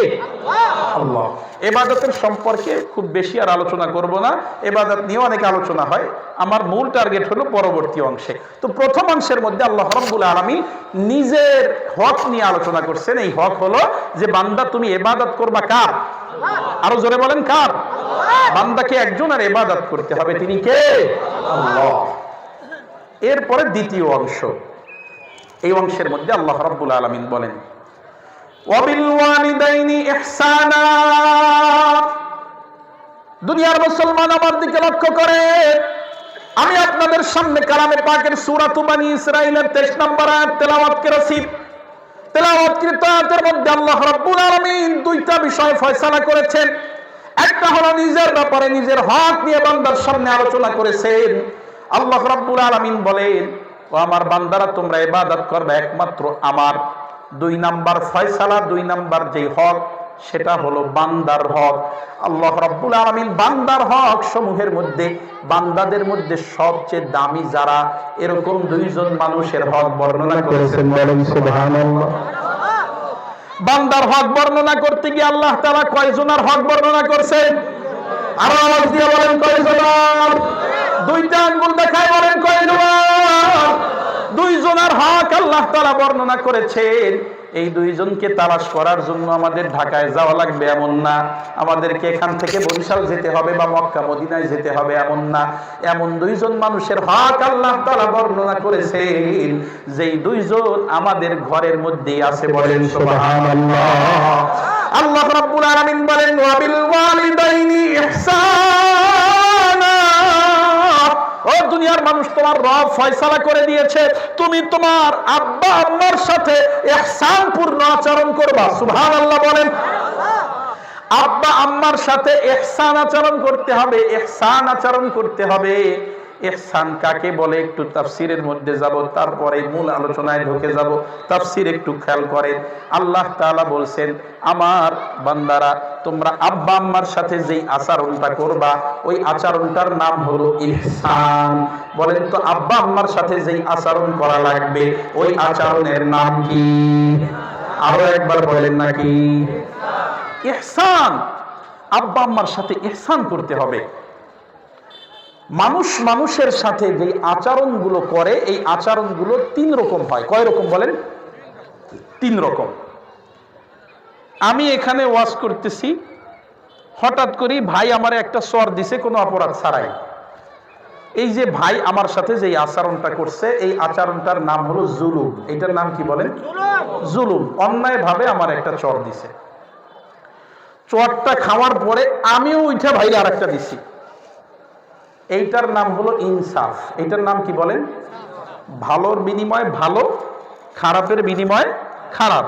অপর পক্ষের থেকে আমি যেমন আচরণ পাইলাম আমিও তাকে তেমন আচরণ উপহার দিলাম। এইটার নাম কি বলেন? ইনসাফ। এটার নাম কি বলেন? ইনসাফ। তো মানুষ মানুষের সাথে যে আচরণগুলো করে এটা তিন ভাগে বিভক্ত, তিন রকম। এক নাম্বার হলো জুলুম। এক নাম্বার কি বলেন? জুলুম, মানে অন্যায় ভাবেই কারো উপরে আঘাত করা। দুই নাম্বার হলো ইনসাফ, মানে ভালোর বদলায় ভালো, খারাপের বদলায় খারাপ। তিন নাম্বার আচরণ হলো ইহসান। ইহসান হলো ভাই আমারে জুলুম করছে বা ভাই আমার উপর একটা আঘাত করছে, তো আমি ভাইয়ের আঘাতে পাল্টা আঘাত না করে আমি তারপরেও আঘাত খাওয়ার পরেও আমি তার সাথে উত্তম আচরণ করলাম, তার সাথে ভালো আচরণ করলাম। এইটার নাম হলো ইহসান। বলেন সুবহানাল্লাহ। মানে চর দেওয়ার পরে আমি চর দিই নাই, বললাম যে ভাই আপনার হাতে ব্যথা লাগে নাই তো, ভাই এইভাবে আমার চর দিলেন, আসলে এটা ঠিক না, এরকম উত্তম আচরণ দিয়া তারে নসিহত করলাম। তার খারাপের বদলায় আমি খারাপ দিলাম না, ভালোর বদলায় ভালো দিলাম না, এরকম না, বরং খারাপ করার পরেও আমি ভালো আচরণ করলাম। এইটার নাম হলো ইহসান। বলেন সুবহানাল্লাহ। তাহলে এই পর্যন্ত বুঝে থাকলে বলেন তো মানুষের সাথে মানুষের আচরণ হয় কয় রকম? এক নাম্বার জুলুম, এক নাম্বার কি বলেন? দুই নাম্বার ইনসাফ, দুই নাম্বার কি? তিন নাম্বার হলো ইহসান। ইহসান হলো অন্যায়ের মোকাবেলায়ও ভালো আচরণ করা, এটার নাম হলো ইহসান। আল্লাহ রাব্বুল আলামিন কালামে পাকের সূরা বনী ইসরাঈলের 23 নম্বর আয়াতের মধ্যে বলেন, দুনিয়ার মানুষেরা ওয়াবিল ওয়ালিদাইনি ইহসানা, তোমরা তোমাদের মাতা পিতার সাথে ইহসান পূর্ণ আচরণ করবা, ইহসান করবা। ইহসান। জুলুম তো করবাই না, জুলুম করার প্রশ্নই আসে না, জুলুম করার প্রশ্নই আসে না, জুলুম করবা না। আব্বা আম্মার সাথে ইনসাফও করবা না, ইনসাফও করবা না। মানে আব্বা আম্মা ভালো করলে ভালো, খারাপ করলে খারাপ এমনটা না, বরং আব্বা আম্মার সাথে তোমাকে ইহসান করতে হবে। ইহসান মানে আব্বা আম্মা যদি তোমার সাথে খারাপ আচরণ করে তারপরেও তোমাকে ওই খারাপের বদলায় ভালো আচরণ উপহার দিতে হবে। ঘোষণাটা আমরা আমাদের আব্বা আম্মার সাথে ততক্ষণ ভালো আচরণ করি যতক্ষণ আব্বা আম্মা আমার সাথে ভালো আচরণ করে। আওয়াজ দিয়ে বলেন ঠিক কি না? আর আমার কোন আবদার যদি পুরা করতে আব্বা আম্মার দেরি হয় তাইলেই বাপের উপরে আমি কথা বলে বেশি, আমি আব্বা জানের সাথে রাগান্বিত হই, চোখ গরম করে কথা বলি। অনেক নাফরমান কুলাঙ্গার তো আছে বাপের গায়ে পর্যন্ত হাত তোলে, এমন বদমাইশ আছে না? তো আল্লাহ রাব্বুল আলামিন বলেন জুলুম যদি করে, জুলুমও করে, আব্বা আম্মা যদি খারাপ আচরণ করে তারপরে আব্বা আম্মার সাথে ভালো আচরণ করতে হবে। সুবহানাল্লাহ বলেন। আব্বা আম্মা ভালো করলে তুমি ভালো করবা, খারাপ করলে খারাপ করবা এমনটা না।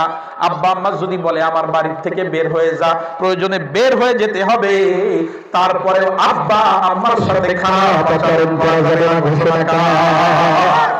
আল্লাহ রাব্বুল আলামিন বলেন ওয়াবিল ওয়ালিদাইনি ইহসানা, মাতা পিতার সাথে ইহসান করবে। ইহসান মানে আব্বা আম্মা যদি তোমার সাথে কোনো অন্যায় করে, ওই অন্যায়ের মোকাবেলায় তোমাকে ভালো আচরণ করতে হবে। আব্বা আম্মার সাথে কোশ্চিন কালেও খারাপ আচরণ করা যাবে না, এই ফয়সালাটা আল্লাহ রাব্বুল আলামিন আয়াতের পরবর্তী অংশের মধ্যে একথা উদাহরণ দিয়ে বুঝাইছেন। সুবহানাল্লাহ বলে। আল্লাহ তাআলা উদাহরণ দিয়ে বুঝাচ্ছেন, ও দুনিয়ার মানুষেরা রে শোনো, ইম্মা ইয়াবলুগান্না ইনদাকাল কিবারা আহাদুহুমা আও কিলাহুমা ফালা তাকুল্লাহুমা উফফিন ওয়ালা তানহারহুমা ওয়া কুল্লাহুমা কওলান কারীমা। আল্লাহ রাব্বুল আলামিন বলেন ইম্মা ইয়াবলুগান্না ইনদাকাল কিবারা আহাদুহুমা আও কিলাহুমা, ও দুনিয়ার সন্তানেরা, তোমাদের কারো জীবদ্দশায়, তোমার জীবনে, তোমার হায়াতে যদি তোমার আব্বা আম্মা কোনো একজন অথবা উভয়জন বার্ধক্যে উপনীত হয়, বৃদ্ধ বয়সে উপনীত হয়, বুড়া বুড়ি হয়ে যায়, বার্ধক্যে উপনীত হয়, বৃদ্ধ বয়সে উপনীত হয়, ইম্মা ইয়াবলুগান্না ইনদাকাল কিবারা আহাদুহুমা আও কিলাহুমা, আব্বা আম্মা দুজন অথবা তাদের কোনো একজন যদি তোমার জীবদ্দশায় বার্ধক্যে উপনীত হয়, ফালা তাকুল্লাহুমা উফ, খবরদার খবরদার আব্বা আম্মার সাথে উফ শব্দটুকু করবা না, উফ শব্দটুকু বলা যাবে না। এইবার একটু বোঝেন, আল্লাহ তাআলা বললেন বৃদ্ধ অবস্থায় খারাপ আচরণ করা যাবে না, তার মানে আব্বা আম্মা যখন যুবক থাকবে তখন তাদের সাথে খারাপ আচরণ করা যাবে? আরেকটু আওয়াজ দিয়ে বলেন না। বরং আল্লাহ বুঝাতে চাইলেন দুনিয়ার মানুষেরা, আব্বা আম্মার যখন যৌবন থাকে, আব্বা আম্মা যখন শরীরের মধ্যে শক্তি থাকে, আব্বা যখন সংসারের হাল ধরে আছে, আব্বা যখন পর্যন্ত এখনো ইনকাম করে, আব্বার টাকাই সংসার চলে, তখন সাধারণত দুনিয়ার কোন সন্তান আব্বার অবাধ্য হওয়ার মতো সাহস করে না। কথা বলেন ঠিক কিনা? তখন সন্তান চিন্তা করে যদি আজকে আব্বার অবাধ্য হই, আব্বা আমারে ঘর থেকে বের করে দিতে পারে। মা যখন যৌবনা থাকে তখন মায়ের সাথে সচরাচর অবাধ্য হয় না। কিন্তু আল্লাহ তাআলা উদাহরণ দিয়ে বুঝাইলেন, খারাপের বদলায় যে ইহসান করবা, ভালো করবা, আল্লাহ উদাহরণ দিয়ে বুঝাচ্ছেন যে তোমার আব্বা আম্মা যখন বার্ধক্যে উপনীত হবে, বুড়া বুড়ি হয়ে যাবে, বয়স হয়ে যাবে, যখন তোমার আব্বার এখন চশমা ছাড়া চোখে দেখতে পায় না, লাঠি ছাড়া এখন আর হাঁটতে পারে না, এখন তোমার হাত না ধরে আব্বার পথ চলতে পারে না, তুমি যদি আব্বা আম্মার জন্য ব্যবস্থা না করো, তাহলে অনেক আব্বা আম্মা এখন নিজেরা গিয়ে নিজেদের পায়খানা পেশাবও সারতে পারে না, এরকম বার্ধক্যে উপনীত হয়ে গেছে। আব্বা আম্মা যখন এই বয়সে উপনীত হবে, তখন অনেক কিছু অন্যায় বলবে, অনেক কিছুই দেখবা তোমার হিসাব নিকাশের সাথে মিলে না। আওয়াজ দিয়ে বলেন ঠিক কি না? এক কথা বারবার বলবে, অনেক কথা বলবে, যেটা শোনার পরে তোমার মেজাজ খারাপ হবে, তোমার হিসাবের সাথে মেলে না। আওয়াজ দিয়ে বলেন ঠিক কি না?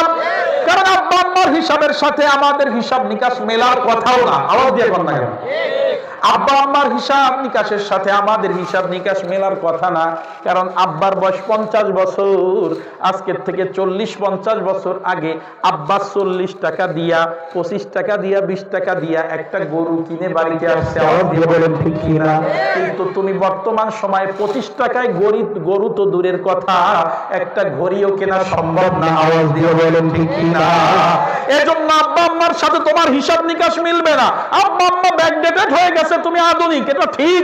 তারপরে আব্বা আম্মা যদি উল্টা পাল্টা কিছু বলে, কোন অবস্থাতেই আব্বা আম্মার সাথে উফ শব্দটিও করা যাবে না, এই কথা বলা যাবে না। দুধ তুরি বাবা তুমি কিছু বোঝো না, আমরা অনেকে বলি কি বলি না। আল্লাহ রাব্বুল আলামিন এই কথাই বুঝালেন। বৃদ্ধ বয়সে অনেক কথা আব্বা আম্মা বারবার প্রশ্ন করবে, বারবার প্রশ্ন করবে। বাজার থেকে তুমি বাড়িতে আসছো, আব্বা জিজ্ঞাসা করবে বাজান কখন আসলি রে বাজার থেকে, 5 মিনিট পরে আবারও জিজ্ঞাসা করবে বাবা কখন আসছো, আবার 5 মিনিট পরে আবারও জিজ্ঞাসা করবে, এক কথা বারবার বারবার জিজ্ঞাসা করবে। ওই বারবার জিজ্ঞাসা করার কারণে এই কথা বলা যাবে না, দেখ তুই আব্বা তুমি বোঝো না কিছু, কইলাম না একটু আগে যে 5 মিনিট আগে আইছি, এইরকম ব্যবহার করা যাবে না। এক কথা যদি বারবার বলে, ভুল বলে, অন্যায় বলে, তোমার উপরে যদি অবিচারও করে, অন্যায় করে, তারপরেও আব্বা আম্মার অবাধ্য হওয়া যাবে না, আব্বা আম্মার সাথে উত্তম আচরণ করতে হবে। ঘোষণা কার? আজকে তুমি কথা বলতে পারো, তুমি শুনতে পারো, তোমাকে এই কথা বলা আব্বা শিখাইছে। আব্বা আব্বা তোমারে বারবার এক কথা বলাইছে, তোমার আব্বা কথা বলা শিখাইছে, তোমার মুখের মধ্যে মা খাবার তুলে দিয়েছে। আজকে তাদের কথা শুনলে তোমার মেজাজ খারাপ হয়ে যায়, অথচ তোমার জীবনে এমন এক সময় পার হয়েছে যেই সময় তুমি কথা বলতা, তুমি এক কথা একবার দুইবার নয় 20 বার 25 বার 50 বার 100 বার পর্যন্ত তুমি প্রশ্ন করতা, আব্বা আম্মা রাগান্বিত হতো না, বরং হাসতে হাসতে উত্তর দিত আর বলতো দেখ দেখ আমার তোতা পাখি কথা বলা শিখছে। আওয়াজ দিয়ে বলে ঠিক কিনা? আমার ময়না কথা বলা শিখছে, কত সুন্দর করে কথা বলে, মানুষের সামনে বলতো। আজকে না আমার যে সন্তান আমার কাছে একটা বিষয় 2 4 5 বার প্রশ্ন করছে, ওর যে জানার কত ইচ্ছা, জানার কত আগ্রহ, আমারে বারবার জিজ্ঞাসা করে। আওয়াজ দিয়ে বলেন ঠিক কিনা? আর সেই আব্বা তোমারে এক কথা 2 বার বলছে আর তোমার মেজাজ খারাপ? না না, এমনটা করা যাবে না। দুনিয়ার মুসলমান যদিও গল্প, কিন্তু বাস্তবতার সাথে অনেক মিল আছে। এক বাবা তার সন্তানকে নিয়ে পার্কের মধ্যে গেছে। পার্কে যাওয়ার পরে পার্কে একটা বেঞ্চের উপরে বসছে। বেঞ্চের উপরে বসে বাবা বৃদ্ধ, ছেলে এখন যুবক, ছেলে উচ্চ শিক্ষিত ছেলেকে বৃদ্ধ বাবা গাছের ডালের উপরে বসে থাকা এক পাখির দিকে লক্ষ্য করে বলতেছে, বাবা বলো তো ওই পাখিটা কি পাখি? এই সন্তান বলতেছে, আব্বা ওটা একটা কাক। কিছুক্ষণ পরে আবার প্রশ্ন করছে, আব্বা ওই পাখিটা কি পাখি? সন্তান বলতেছে, আব্বা কাক। আবার জিজ্ঞাসা করছে, 3 বার বলছে আব্বা ওটা কাক। চতুর্থবার যখন জিজ্ঞাসা করছে তখন ছেলের মেজাজ খারাপ হয়ে গেছে, আব্বা বললাম না ওটা কাক, এক কথা বারবার তুমি প্রশ্ন করো। বাবা নিস্তব্ধ হয়ে গেছে, আর কোনো কথা না বলে সন্তানকে সাথে করে নিয়ে বাড়িতে চলে আসছে। বাড়িতে আসার পরে আব্বাজান ঘরের মধ্যে রুমের মধ্যে ঢুকে পুরাতন আলমারির থেকে একটা ডায়েরি বের করছে। ডায়েরিটা বের করে ময়লাগুলাকে একটু ঝেড়ে পুছে এরপরে সন্তানের হাতে ডায়েরিটাকে খুলে একটা পৃষ্ঠা বের করে দিছে, আমার সন্তান একটু এই পৃষ্ঠাটা পড়ো। সন্তান তাকায় দেখে আজ থেকে প্রায় 30-40 বছর আগের একটা ডেট দেওয়া, ওই তারিখ দিয়ে লেখা। আজকে আমার সন্তানের বয়স 3 বছর। আমি আমার সন্তানকে নিয়ে পার্কের মধ্যে ঘুরতে গেছিলাম। আমার সন্তান পার্কের একটা বেঞ্চে বসে গাছের ডালের মধ্যে একটা পাখি দেখে আমাকে 20 বার পর্যন্ত প্রশ্ন করেছে, আর আমি 20 বারই আমার সন্তানের প্রশ্নের জবাব দিয়েছি। আমার সন্তানের এই বারবার প্রশ্ন করাটা আমার কাছে বড় আনন্দ লেগেছে, এজন্য স্মৃতিস্বরূপ আমি আমার ডায়েরির মধ্যে আজকের এই ঘটনাটাকে লিখে রাখলাম। সুবহানাল্লাহ। দুনিয়ার মুসলমান আমার দিকে লক্ষ্য করেন, যদিও গল্পটা একটা গল্প কিন্তু বাস্তবতার সাথে মিল আছে না নাই? আমরা আমাদের আব্বার সাথে অনেক সময় বাজারে ঘুরতে গেছি, এক কথা 1 বার 2 বার 10 বার পর্যন্ত প্রশ্ন করেছি, কিন্তু আব্বা যখন আমারে কোনো বিষয় 2 বার 3 বার জিজ্ঞাসা করে তখন আমি আর নিজের কন্ট্রোল করতে পারি না, আব্বার সাথে ধমক দিয়ে আমি কথা বলে ফেলাই। আওয়াজ দিয়ে বলেন ঠিক কি না? আল্লাহ রাব্বুল আলামিন বলেন, ওয়া বিল ওয়ালিদাইনি ইহসানা। ও আমার বান্দারা শোনো, আব্বা আম্মার সাথে এরকম ধমক দিয়ে আচরণ করা যাবে না, আব্বা আম্মার সাথে খারাপ আচরণ করা যাবে না, আব্বা আম্মার সাথে ইহসান করতে হবে। আব্বা আম্মা খারাপ আচরণ করলেও ওই খারাপের বদলায় আব্বা আম্মার সাথে ভালো আচরণ করতে হবে। আল্লাহ রাব্বুল আলামিন বলেন, তোমার আব্বা আম্মা যদি বৃদ্ধ বয়সে উপনীত হয়ে যায়, ওই অবস্থায় ওয়ালা তাকুল্লাহুমা উফ, খবরদার আব্বা আম্মাকে উফ শব্দ বলবা না, ধ্যাত্তুরি শব্দ বলবা না।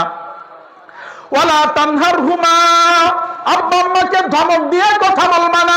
ওয়া কুল্লাহুমা কওলান কারীমা, আব্বা আম্মার সাথে নম্র ভাষায় কথা বলবা, নম্র ভাষায় কথা বলবা, উত্তম উত্তম কথা আব্বা আম্মার সাথে বলবা।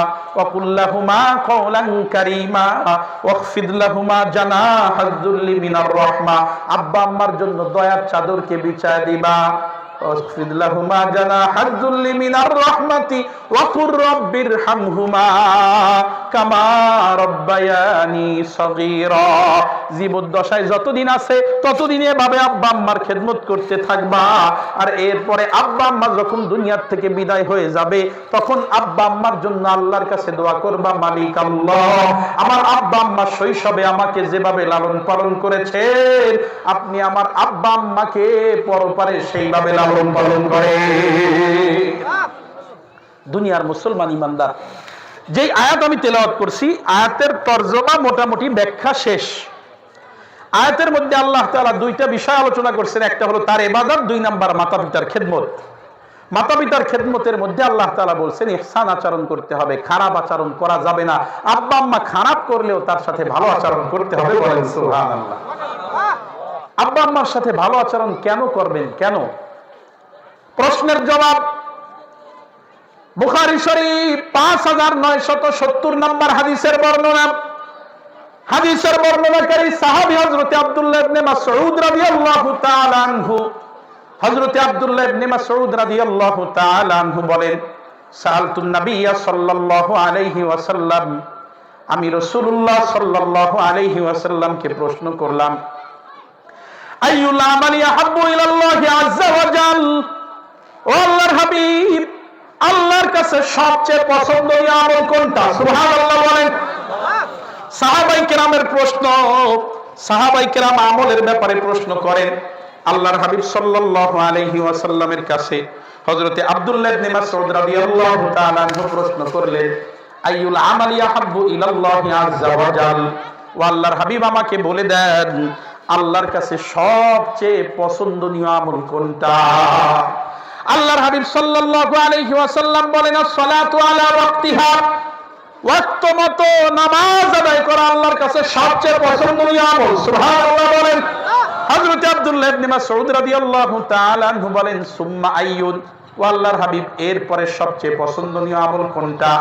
রাসূলুল্লাহ সাল্লাল্লাহু আলাইহি ওয়াসাল্লাম বলেন বিররুল ওয়ালিদাইন, দ্বিতীয় পর্যায়ে আল্লাহর কাছে সবচেয়ে পছন্দনীয় আমল হলো মাতা পিতার সাথে উত্তম আচরণ করা। সুবহানাল্লাহ বলেন সুবহানাল্লাহ।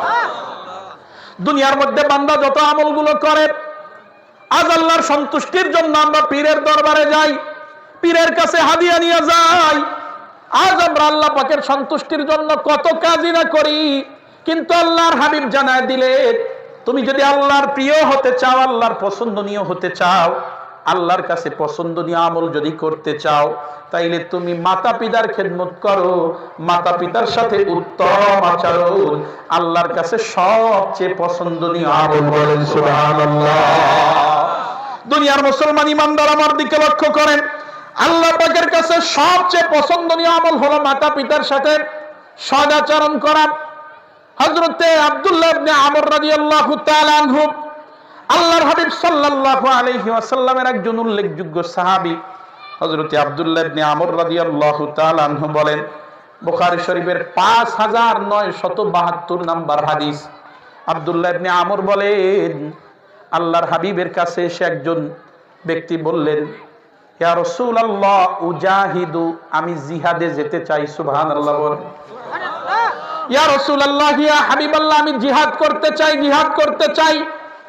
আল্লাহর হাবিব সাল্লাল্লাহু আলাইহি ওয়াসাল্লাম প্রশ্ন করলেন লাকা আবাওয়ান, ও আমার সাহাবী তুমি যে জিহাদে যেতে চাও তোমার কি আব্বা আম্মা জীবিত আছে নাকি? সুবহানাল্লাহ বলেন। তোমার আব্বা আম্মা জিন্দা আছে নাকি? আব্বা আম্মা তোমার ঘরে জীবিত আছে নাকি? এই সাহাবী বললেন না ইয়া রাসূলুল্লাহ, ও আল্লাহর হাবিব আমার আব্বা আম্মা জীবিত আছে। আল্লাহর হাবিব সাল্লাল্লাহু আলাইহি ওয়াসাল্লাম বলেন ফাফিহিমা ফাজাহিদ, যাও যাও গিয়ে আব্বা আম্মার সেবা করো, আব্বা আম্মার সেবার মাধ্যমে তুমি জিহাদের সওয়াব পেয়ে যাবা। আব্বা আম্মার তুমি যদি সেবা করতে পারো, আল্লাহ রাব্বুল আলামিন তোমার উপরে রাজি এবং খুশি হয়ে যাবে। সুবহানাল্লাহ বলেন। দুনিয়ার মুসলমান আমার দিকে লক্ষ্য করেন, এজন্য সব সময় আব্বা আম্মার খেদমত করতে হবে, সেবা শুশ্রূষা করতে হবে। আব্বা আম্মা যদি আমাদেরকে অন্যায় অবিচারমূলক কোন নির্দেশ আমাদেরকে করে, আমাদের উপরে যদি আব্বা আম্মা অবিচারও করে, তারপরে আব্বা আম্মার সাথে ভালো আচরণ করতে হবে। ঘোষণা কার? আরেকটা আওয়াজ দিয়ে বলেন না কার? মিশকাত শরীফের 61 নাম্বার হাদিস, লম্বা হাদিস। এই হাদিসটা জগৎ বিখ্যাত একটা হাদিস। এই হাদিসের মধ্যে আল্লাহ রাব্বুল আলামিন দুনিয়ার মানুষদেরকে রাসূলুল্লাহর মাধ্যমে আল্লাহ তাআলা দুনিয়ার মানুষকে 10টা নসিহত করছেন। হযরতে মুআজ রাদিয়াল্লাহু তাআলা আনহু থেকে বর্ণিত, আওসানি রাসূলুল্লাহ সাল্লাল্লাহু আলাইহি ওয়াসাল্লাম, হযরতে মুআজ রাদিয়াল্লাহু তাআলা আনহু বলেন, রাসূলুল্লাহ সাল্লাল্লাহু আলাইহি ওয়াসাল্লাম আমাকে 10টা নসিহত করছেন, 10টা ওসিয়ত করছেন। একটু আওয়াজ দিয়ে বলেন কয়টা? আওয়াজ দিয়ে বলেন না কয়টা? আল্লাহর হাবিব 10টা বিষয় আমাকে নসিহত করছেন। 1 নাম্বার, আল্লাহর হাবিব সাল্লাল্লাহু আলাইহি ওয়াসাল্লাম বলেন, লা তুশরিক বিল্লাহি শাইআ ওয়া ইন কুতিলতা আও হুররিকতা আও সুল্লিবতা। ও মুআজ, খবরদার খবরদার, তুমি আল্লাহর সাথে শিরিক করবা না, আল্লাহর সাথে অন্য কাউকে শরীক স্থাপন করবা না। যেই ইবাদত আল্লাহর জন্য করতে হয়, ওই ইবাদত অন্য কারো জন্য করবা না, আল্লাহর সাথে অন্য কাউকে শরীক করবা না। ওয়া ইন কুতিলতা ওয়া হুররিকতা, যদিও তোমাকে হত্যা করা হয়, যদিও তোমাকে আগুনের মধ্যে জ্বালিয়ে দেওয়া হয়, আও সুল্লিবতা, যদিও তোমাকে শুলের মধ্যে চড়ানো হয়, তারপরেও খবরদার খবরদার, তুমি আল্লাহর সাথে অন্য কাউকে শিরিক করবা না। প্রয়োজনে জীবন দিবা, তারপরে তাওহীদের উপরে অটল থাকবা। বলেন সুবহানাল্লাহ।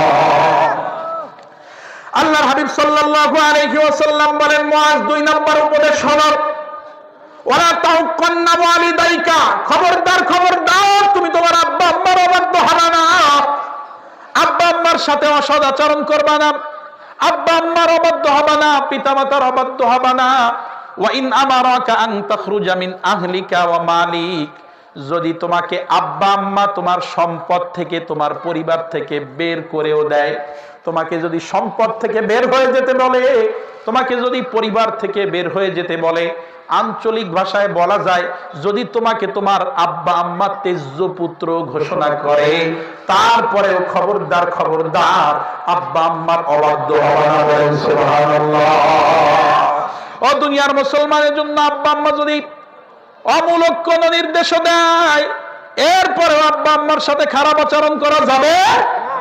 3 নম্বর হলো, ওয়ালা তাতরুকান্না সালাতান মাকতুবাতান মুতাআম্মিদান। ও মুআজ, খবরদার খবরদার, তুমি ইচ্ছাকৃত ভাবে ফরজ নামাজ ছেড়ে দিবা না। কোন অবস্থাতেই যেন তোমার কাছ থেকে ফরজ নামাজ ছুটে না যায়। একটু আওয়াজ দিয়ে বলতে হবে, দৈনিক বান্দার উপরে কয় ওয়াক্ত নামাজ ফরজ? আরেকটু আওয়াজ দিয়ে বলেন, কয় ওয়াক্ত? তো যারা আসর মাগরিব এশা পড়ে, তাদের জন্য মনে হয় ফজর ফরজ না। কথা বলে না কেন? আর যারা মোটেই না পড়ে, তাদের কথা তো নাই বললাম। আল্লাহর হাবিব সাল্লাল্লাহু আলাইহি ওয়াসাল্লাম বলেন, খবরদার খবরদার, ইচ্ছাকৃত ভাবে ফরজ নামাজ পরিত্যাগ করবা না। কারণ হলো, ফাইন্না মান তারাকা সালাতান মাকতুবাতান মুতাআম্মিদান ফাকাদ বারিআত মিনহু জিম্মাতুল্লাহ। কারণ যেই ব্যক্তি ইচ্ছাকৃত ফরজ নামাজ ছেড়ে দেয়, ওই ব্যক্তির উপর থেকে আল্লাহ পাকের জিম্মাদারি উঠে যায়। বলেন নাউজুবিল্লাহ। কোন ব্যক্তির উপর থেকে যদি আল্লাহর জিম্মাদারি উঠে যায়, ওই ব্যক্তির কি কিয়ামতের ময়দানে নাজাত পাওয়ার কোনো উপায় আছে নাকি? 4 নম্বর হলো, ওয়ালা তাশরাবান্না খামসান, খবরদার খবরদার, ওয়ালা তাশরাবান্না খামরান, নেশাজাত দ্রব্য তুমি পান করবা না। কোন নেশাজাত দ্রব্যের কাছেও যাবে না, পান করবা না। কারণ ফাইন্নাহু রাসু কুল্লি ফাহিশা, নেশাজাত দ্রব্য হলো সমস্ত পাপ কাজের, সমস্ত অশ্লীলতার মূল। বলেন নাউজুবিল্লাহ। নেশাজাত দ্রব্য কেমন অমূলক, কেমন পাপ কাজের মূল, আল্লাহর হাবিব একটা উদাহরণ দিয়া উম্মতকে বুঝাইছেন। সাহাবীদেরকে আল্লাহর হাবিব ঘটনা শুনিয়েছেন। বনি ইসরাইলে একজন আল্লাহওয়ালা ব্যক্তি ছিল, ওই সময় আর একজন বেশ্যা ছিল, পতিতা ছিল। ওই আল্লাহওয়ালা ব্যক্তি মাঝে মাঝে ওই পতিতর বিরুদ্ধে কথা বলতো। পতিতর বিরুদ্ধে কথা বলার কারণে একদিন ওই পতিত চক্রান্ত করে ওই আল্লাহওয়ালা ব্যক্তিকে ফাঁসানোর জন্য নিজের বাড়িতে দাওয়াত দিছে, নিজের একজন কর্মচারী পাঠায় দিছে, যাও গিয়া বলবা যে আমি তওবা করে নিব, আমি হুজুরের হাতে হাত দিয়ে তওবা করতে চাই, হুজুর যেন আমার বাড়িতে একটু আসে। নাউজুবিল্লাহ বলেন। চক্রান্ত করে হুজুরকে ফাঁসানোর জন্য দাওয়াত দিছে। হুজুর বুঝতে পারে নাই, চলে আসছে। বাড়ির মধ্যে প্রবেশ করার পরে অনেকগুলো দরজার ভিতর দিয়ে প্রবেশ করছে, একে একে সমস্ত দরজাগুলো বন্ধ করে দিয়ে হুজুরকে আটকায় ফেলাইছে। আটকানোর পরে এইবার বলতেছে, হুজুর আমার বিরুদ্ধে অনেক কথাবার্তা বলো আমি জানি, তবে আজ আমার এখানে একটা ফয়সালা করতে হবে, আজ তোমাকে একটা ফয়সালা করে এখান থেকে যেতে হবে। তুমি বড় সাধু সাজু আর আমারে পাপী বলো, আজকে 3 পাপের 1 পাপ না করা ছাড়া আজকে তোমার এখান থেকে ছাড়বো না। বলেন নাউজুবিল্লাহ। 3 পাপের কোন একটা না করলে ছাড়বো না। 1 নাম্বার হলো আজকে তুমি আমার সাথে এখানে জেনা করবা, আমার সাথে তোমাকে জেনা করতে হবে। যদি জেনা না করো 2 নাম্বার অপশন হলো, ওইখানে 10-12 বছরের একটা যুবক ছেলে ছিল, বলছে এই যে দেখো তরবারি, এই তরবারি দিয়ে ওই যুবক ছেলেটাকে, ওই বালকটাকে, ওই শিশু ছেলেটাকে হত্যা করতে হবে। নাউজুবিল্লাহ বলেন। যদি এটাও তুমি না করো তাহলে পাত্রের মধ্যে 1 পেলা মদ আছে, এই মদ পেলা তোমাকে এখানে পান করতে হবে। এই 3 পাপের কোন একটা পাপ তোমাকে করতে হবে। বলেন নাউজুবিল্লাহ। এই 3 কাজের কোন একটা কাজ তোমারে করা লাগবে। তখন হুজুর চিন্তা করছে, এই 3টা যে কাজের মধ্যে মদ খাওয়াটা কি তুলনামূলক কম ক্ষতিকর মনে হয়। আওয়াজ দিয়ে বলেন ঠিক কি না? একজন মানুষের সাথে জেনায় লিপ্ত হবে, একজন মানুষকে হত্যা করে ফেলবে, তার চেয়ে তো মদ পান করা সহজ মনে হয়। হুজুর মদ পান করছে। আল্লাহর হাবিব সাল্লাল্লাহু আলাইহি ওয়াসাল্লাম বলেন, মদ ছিল পাওয়ারফুল মদ, মদ পান করার কারণে মেধার মধ্যে বিকৃত হয়ে গেছে। এইবার ওই সুন্দরী মহিলা নিজের পোশাক খুলে বিভিন্ন অঙ্গভঙ্গিতে নিজের দিকে জেনার আহ্বান যখন করছে, তখন শয়তানের ধোঁকায় পড়ে ওই ব্যক্তি জিনার মধ্যে লিপ্ত হয়ে গেছে। বলেন নাউজুবিল্লাহ। মদ পান করলো, জেনার মধ্যে লিপ্ত হলো। কিছুক্ষণ পরে যখন মদের নেশা কেটে গেছে, কেটে যাওয়ার পরে এইবার ওই ব্যক্তির হঠাৎ করে স্মরণ আসলো যে হায় হায়, মদ পান করছি, জেনায় লিপ্ত হইছি। ওই যে 10 বছরের ছেলেটা, ও তো সব জিনিস দেখে ফেলছে, বাহিরে গিয়া যদি এলাকার মানুষের কাছে বলে দেয় তাইলে মান সম্মান আর কিছু থাকবে না।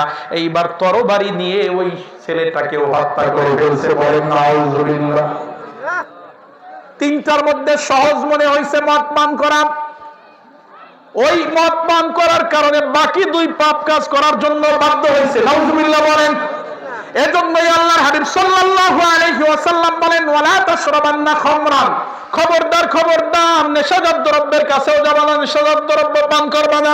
ফাইন্নাহু রাসু কুল্লি ফাহিশা, কেননা নেশাজাত দ্রব্য সমস্ত পাপ কাজের মূল। বলেন নাউজুবিল্লাহ। এরপরে আল্লাহর হাবিব সাল্লাল্লাহু আলাইহি ওয়াসাল্লাম বলেন 5 নম্বরে, ওয়া ইয়াকা ওয়াল মাসিয়া, পাপ কাজ থেকে বেঁচে থাকবা, পাপ কাজ করবা না। ফাইন্না বিল মাসিয়াতি হাল্লা সাখাতুল্লাহ, কেননা পাপ কাজের মাধ্যমে আল্লাহ পাক রাগান্বিত হয়ে যায়, আল্লাহর আযাব অবধারিত হয়ে যায়। বলেন নাউজুবিল্লাহ। আরো জোরে বলেন না নাউজুবিল্লাহ।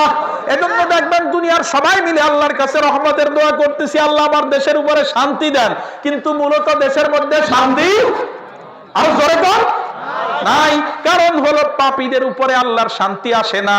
ওই যে জাতির পিতা হযরতে ইব্রাহিম, আল্লাহ পাকের সব পরীক্ষায় পাশ করার পরে পুরস্কার হিসাবে আল্লাহ তাআলা বলছে, ওই ইব্রাহিম, ইন্নী জাইলুকা লিন্নাসি ইমামা, আমি তোমাকে সমস্ত মানুষের জন্য ইমাম বানাবো। সুবহানাল্লাহ বলেন। হযরতে ইব্রাহিম বললেন, ফালা ওয়া মিন যুররিয়াতি, ও আমার আল্লাহ, শুধু আমার ইমাম বানায়েন এমনটা না, বরং আমার সন্তানদের মধ্যে আপনি একটু ইমাম বানায়েন। সুবহানাল্লাহ কর। আমার দিকে তাকান। আমার সন্তানদের মধ্যে আপনি একটু ইমাম বানাবেন। আল্লাহ তাআলা হযরত ইব্রাহিমের দোয়া কবুল করার ক্ষেত্রে একটা কোড ঘোষণা করে দিলেন, একটা শর্ত দিয়ে দিলেন, ও ইব্রাহিম তুমি দোয়া করছো ঠিক আছে, তোমার দোয়া আমি কবুল করব, তবে শুনে রাখো ক্বালা লা ইয়ানালু আহদিয যালিমিন, তোমার দোয়া পাপীদের ব্যাপারে আমি কবুল করব না। বলেন না নাউযুবিল্লাহ। তো হযরতে ইব্রাহিম জাতির পিতা, তার দোয়া কবুল করার ব্যাপারে আল্লাহ বলছেন ইব্রাহিম তোমার দোয়া কবুল করব ঠিকই, কিন্তু পাপীদের ব্যাপারে তোমার দোয়া কবুল করা হবে না। বলেন নাউযুবিল্লাহ। এই জন্যই আমরা যখন পাপ করতে করতে দুনিয়াকে কলুষিত করে ফেলেছি, কাবার ইমাম পর্যন্ত দোয়া করে, এরপরে দেশের মধ্যে শান্তি নাই। আওয়াজ দিয়ে বলেন ঠিক কি না? কারণ আমরা দুনিয়ার মধ্যে পাপ করতে করতে আল্লাহ পাকের আযাব অবধারিত করে ফেলেছি। নাউযুবিল্লাহ বলেন। আপনার সন্তান একবার আপনার কাছে আসছে, একটু সন্তানটা বেলাইনের সন্তান, আয়েশা বলছে আব্বা ব্যবসা বাণিজ্য করব, টাকা পয়সা দাও, নিয়ে ব্যবসা শুরু করছে, কয়দিন পর বন্ধু বান্ধব নিয়ে খাইয়ে ফেলাইছে, এইবার আপনার কাছে আসছে, আসার পরে বলছে আবার টাকা দাও আব্বা, বলবেন যে না দেব না। তো না দেওয়ার পরে আপনার সন্তান চিন্তা করবে আমার আব্বার সাথে তার কোন বন্ধুর ভালো সম্পর্ক আছে, ওই বন্ধুকে গিয়ে বলবে আমার আব্বারে কিছু টাকা পয়সা দিতে বলেন, আগের বারের মতো এখন আর করবো না, এইবার ঠিক মতো ব্যবসা করব। বন্ধু গিয়া অনুরোধ করার পরে বন্ধুর অনুরোধে আবার দ্বিতীয়বারও টাকা দিছে আব্বা, এইবার আবারও গিয়া বন্ধু বান্ধব নিয়ে ব্যবসা খাইয়ে ফেলাইছে, টাকা পয়সা শেষ। আবারও আসছে বন্ধু, আবারও অনুরোধ করছে, করার পরে আবারও টাকা দিছে, দুইবার তিনবার পর্যন্ত বন্ধু বান্ধবের অনুরোধে সন্তানকে টাকা পয়সা দিছে। বলেন তো এরপরেও যদি ওই সন্তান টাকা পয়সা নষ্ট করে, এরপরে যদি চতুর্থবার আবারও বন্ধু যায়, তাইলে কি বন্ধুর অনুরোধে টাকা দিবে, নাকি সন্তানের সাথে ওই বন্ধুরেও দইরা বাঁধবে? আওয়াজ দিয়ে বলেন ঠিক কি না? ঠিক তেমনি ভাবে আমরা পাপ করছি, পাপ করার পরে ওলামায়ে কেরাম দোয়া করছে, তো আল্লাহর রহমত আসছে, আবার পাপ করছি, আবার দোয়া করছে, আসছে। এরপরে আমরা পাপ করতে করতে এমন অবস্থা করে ফেলেছি, এখন আলেম ওলামা সবাই মিলে দোয়া করে, কিন্তু দোয়ার পরেও দেশে রহমত আসে না। আওয়াজ দিয়ে বলেন ঠিক কি না? হুজুরের দোয়া কবুল হয় না, হুজুরের দোষে না, বরং আমরা পাপ করে আল্লাহকে রাগান্বিত করে ফেলেছি, এজন্য আল্লাহ আমাদের জন্য রহমতের ফয়সালা করেন। আওয়াজ দিয়ে বলেন ঠিক কি না?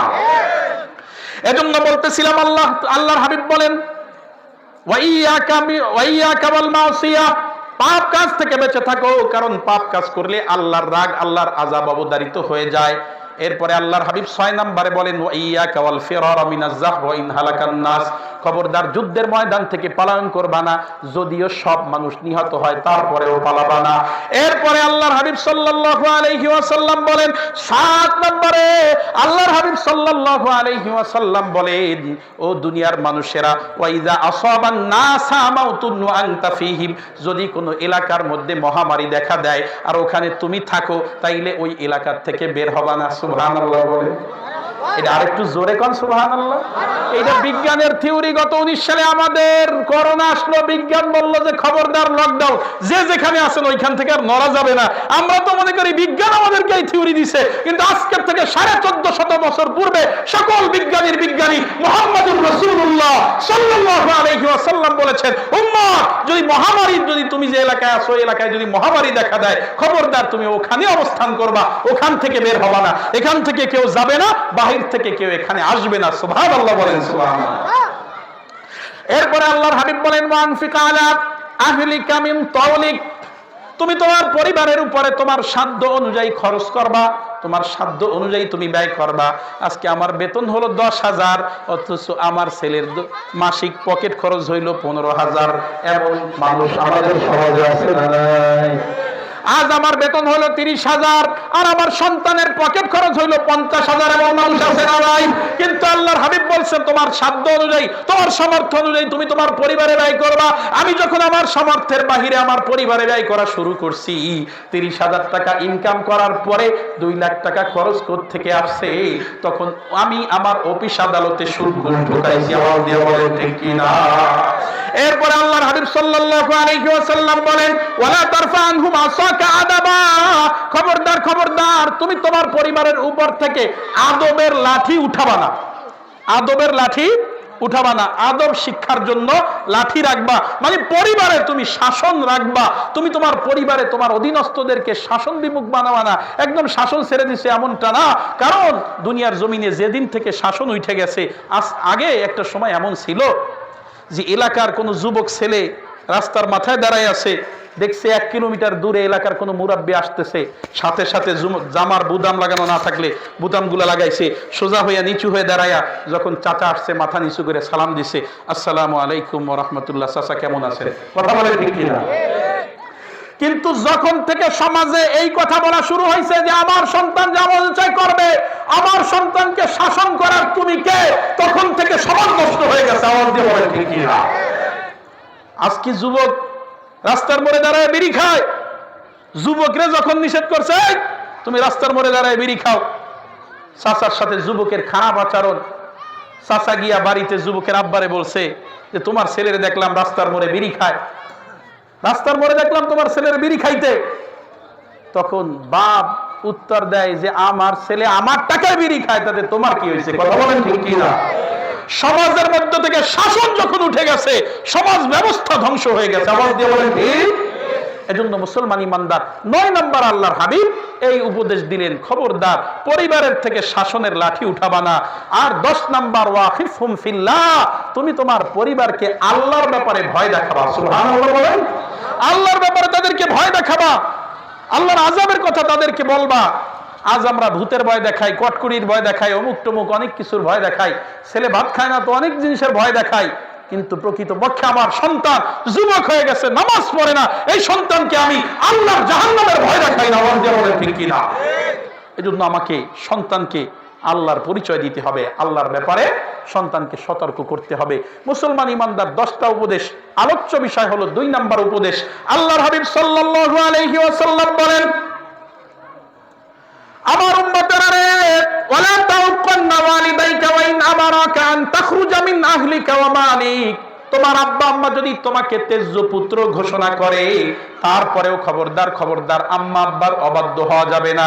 ও দুনিয়ার মুসলমান, এই জন্য সর্ব অবস্থায় আব্বা আম্মার সাথে ভালো আচরণ করতে হবে। এই আব্বা আম্মার মধ্যে আবার সবচেয়ে মায়ের সাথে ভালো আচরণ করতে হবে। সুবহানাল্লাহ বলেন। আজ আমরা আব্বা আম্মার সাথে ভালো আচরণের মধ্যে সবচেয়ে খারাপ আচরণ করি মার সাথে। কথা কোন ঠিক কিনা? অনেক পোলাপান আছে মারে জারি না দিয়ে কোনো কথা কয় না। কিছু বলবেন নাকি? কালেকশনের দিকে যাইতে হবে, তাই তো? আমার দিকে লক্ষ্য করেন, আলোচনা শেষ করে দিব, আর 2-1টা হাদিস বলি, শেষের দিকে চলে যাব। মুসলমান ইমানদার আমার দিকে লক্ষ্য করেন, আব্বা আম্মার সাথে উত্তম আচরণ করতে হবে। এর মধ্যে আপনাকে মায়ের ব্যাপারটা সবচেয়ে বেশি প্রাধান্য দিতে হবে।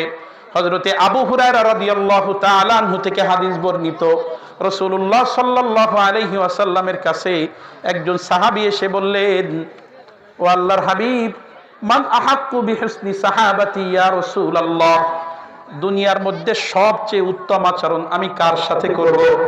ভালো আচরণ কে উপযুক্ত? আমি সবচেয়ে ভালো আচরণটা কার সাথে করব? আল্লাহর হাবিব সাল্লাল্লাহু আলাইহি ওয়াসাল্লাম বলেন, উম্মাক, তুমি তোমার মায়ের সাথে উত্তম আচরণ করবা। সুবহানাল্লাহ বলেন। এরপরে আল্লাহর হাবিব সাল্লাল্লাহু আলাইহি ওয়াসাল্লামকে আবারও প্রশ্ন করলেন, ইয়া রাসূলুল্লাহ সুম্মা মান, এরপরে কার সাথে ভালো আচরণ করব? আল্লাহর হাবিব বলেন, উম্মাক। এরপরে আবারও জিজ্ঞাসা করলেন, ইয়া রাসূলুল্লাহ সুম্মা মান, এরপরে কার সাথে ভালো আচরণ করব? আল্লাহর হাবিব বললেন, উম্মাক, তোমার মায়ের সাথে ভালো আচরণ করবা। একবার, দুইবার, তিনবার পর্যন্ত মায়ের কথা বললেন। ওই সাহাবী আবার প্রশ্ন করলেন, ইয়া রাসূলুল্লাহ, ইয়া হাবিবাল্লাহ, এরপরে সবচেয়ে ভালো আচরণ কার সাথে করব? আল্লাহর হাবিব সাল্লাল্লাহু আলাইহি ওয়াসাল্লাম বলেন, সুম্মা আবুক, এরপরে তুমি তোমার আব্বার সাথে ভালো আচরণ করবা। বলেন সুবহানাল্লাহ। বৈষম্য বিরোধী আন্দোলনের শ্রোতারা এখানে উপস্থিত হয়েছেন। আল্লাহর হাবিবের হাদিস দেখে বলবেন যে আল্লাহ তাআলা মনে হয় বৈষম্য করলেন, 3 বার মায়ের রাখছেন, 4 বার হইল, 4র্থবার আব্বারে। না না না, বৈষম্য করা হয় নাই, বরং মা সন্তানের 3টা বিষয়ে 3টা জায়গায় এমন অবদান রাখে যেই 3 জায়গায় পিতা কোনো অবদান রাখতে পারে না। বলেন সুবহানাল্লাহ। 3 জায়গায় মায়ের অবদান অন্যতম। এজন্য 3 বার আল্লাহর রাসূল মায়ের কথা বলছেন, তারপরে চতুর্থবার আব্বার কথা বলছেন। তার মধ্যে হামালাতহু উম্মুহু কুরহা, বড় কষ্ট সহ্য করে মা সন্তানকে গর্ভে ধারণ করে। যেই দিন থেকে সন্তান গর্ভে যায়, যেই মহিলা ওর আগে 2 প্লেট কইরা খানা খাইতো, এইবার 1 লোকমা খানা খাইতে গিয়া 2বার বমি করে। কথা বলেন ঠিক কি না? খাবার দাবার বন্ধ, ঘুম বন্ধ। সন্তান আস্তে আস্তে বড় হচ্ছে। সন্তান বড় হওয়ার পরে এইবার সন্তানের মধ্যে রূহ চলে আসে। 4 মাস যখন হয়ে যায়, এইবার সন্তান হাত পা নাড়ানাড়ি শুরু করে, একটা লাথি মারে। মাঝে মাঝে আপনি যদি আব্বা হন দেখবেন ঘুমে আসেন, রাত্রে ঘুম ভাঙছে দেখবেন ওই সন্তানের মা শুয়ে নাই, বসা আছে। জিজ্ঞাসা করবেন কি হলো রে, তুমি বালিশ ছেড়ে কেন বসা? বলবে ঘুমিয়েই তো ছিলাম, কিন্তু তোমার সন্তান এত জোরে লাথি মারছে শুয়ে আর থাকতে পারি না, উঠে বসে গেছি। হামালাতহু উম্মুহু কুরহা ওয়া ওয়াদাআতহু কুরহা। 2 নম্বর আম্মা যে অবদান রাখে সেটা হলো প্রসব বেদনা সহ্য করে। দুনিয়ার কোন বাবা প্রসব বেদনা সহ্য করে না, আওয়াজ দিয়ে বলেন ঠিক কি না? 3 নম্বর হলো মা তোমাকে 2 বছর পর্যন্ত নিজের বুকের দুধ খাওয়ায় মানুষ করে। দুনিয়ার কোন আব্বা সন্তানকে বুকের দুধ খাওয়ানোর দায়িত্ব গ্রহণ করতে পারে না। এই জন্য 3 জায়গায় মায়ের অবদান। এরপরে চতুর্থবার আব্বাকে আল্লাহর রাসূল রেখেছেন, বলেন সুবহানাল্লাহ। তাইলে কি আব্বার সাথে খারাপ আচরণ করা লাগবে? যে মায়ের সাথে ভালো করলাম, আব্বার সাথে ভালো করবো না? আর 2-1টা হাদিস বলি, 1-2 মিনিটের মধ্যে আলোচনা শেষ। আল্লাহর হাবিব সাল্লাল্লাহু আলাইহি ওয়াসাল্লাম বলেন, মায়ের সাথে তো ভালো আচরণ করবা, আব্বার সাথে কেমনে ভালো আচরণ করবা? আল ওয়ালিদু আওসাতু আবওয়াবিল জান্নাহ। তোমার পিতা হলো তোমার জান্নাতের মধ্যখানের দরজা। সুবহানাল্লাহ বলেন। আমরা যেই জান্নাতে যেতে চাই ওই জান্নাতের মাঝখানের দরজা হলো তোমার পিতা। আল্লাহর হাবিব বলেন, তুমি চাইলে এইবার তোমার দরজার যত্ন নিতে পারো, আবার চাইলে তুমি তোমার দরজাকে নষ্ট করে দিতে পারো। বলেন নাউজুবিল্লাহ। চাইলে তুমি তোমার দরজাটাকে ভালো রাখতে পারো, আবার চাইলে দরজা নষ্ট করে দিতে পারো। নাউজুবিল্লাহ বলেন।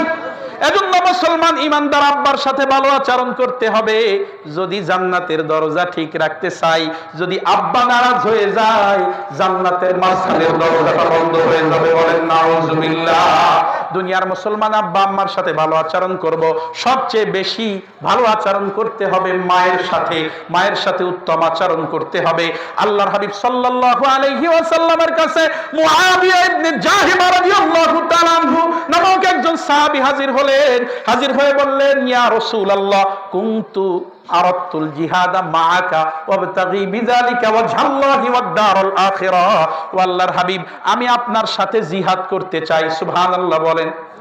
আমি আপনার সাথে জিহাদ করতে চাই, জিহাদের মাধ্যমে আমি আল্লাহকে রাজি খুশি করতে চাই এবং আমি পরকালে মুক্তি পেতে চাই। সুবহানাল্লাহ বলেন। আল্লাহর হাবিব বলেন, ওয়াইহাক, ওই বেটা, আহাইয়াতুন উম্মুক, তোমার মা কি জিন্দা নাই? সুবহানাল্লাহ বলেন। তোমার মা কি জীবিত আছে নাকি? ওই সাহাবী বলেন, না ইয়া রাসূলুল্লাহ, আমার মা জীবিত আছে। আল্লাহর হাবিব সাল্লাল্লাহু আলাইহি ওয়াসাল্লাম বলেন, ইরজি ফাবাররাহা, যাও, জিহাদে যাওয়ার দরকার নাই, গিয়া মায়ের সেবা করো। সুবহানাল্লাহ বলেন। এরপরে আবার ওই সাহাবী অপর পাশ দিয়ে এসে আবারও একই কথা বললেন, ইয়া রাসূলুল্লাহ, আমি আপনার সাথে জিহাদ করতে চাই, জিহাদের মাধ্যমে আল্লাহর সন্তুষ্টি চাই, পরকালীন মুক্তি চাই। আল্লাহর রাসূল আবারও বললেন, ওয়াইহাক আহাইয়াতুন উম্মুক, ও ভাই, ও বেটা, তোমার কি মা জিন্দা নাই? ওই সাহাবী বললেন, আমার মা জীবিত আছে। আল্লাহর হাবিব সাল্লাল্লাহু আলাইহি ওয়াসাল্লাম বলেন, যাও, গিয়া মায়ের সেবা করো। সুবহানাল্লাহ। কয়বার? 2 বার। আল্লাহর হাবিবের সাহাবী বলেন, এরপরে আমি সামনের দিক দিয়ে আবার আসলাম, এসে আল্লাহর হাবিব সাল্লাল্লাহু আলাইহি ওয়াসাল্লামকে একই কথা বললাম যে, আল্লাহর হাবিব, আমি আপনার সাথে থেকে জিহাদ করতে চাই, আল্লাহকে রাজি খুশি করতে চাই, পরকালীন মুক্তি চাই। কিন্তু আল্লাহর হাবিব সাল্লাল্লাহু আলাইহি ওয়াসাল্লাম আমাকে প্রশ্ন করলেন, আহাইয়াতুন উম্মুক, তোমার মা জিন্দা আছে নাকি? তোমার মা জিন্দা আছে নাকি?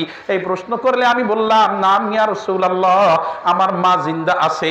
এরপরে আল্লাহর হাবিব যেই কথা বলছে এইটা খুব লক্ষ্য করা দরকার।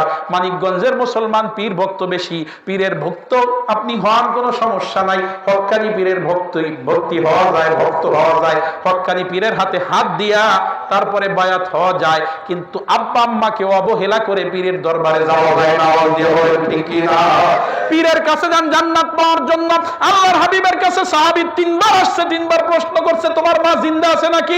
ওই সাহাবী যখন উত্তর দিয়েছে আমার মা জিন্দা আছে, আল্লাহর হাবিব বলছেন যাও গিয়া ভালো আচরণ করো, মায়ের কাছে ভালো আচরণ করো।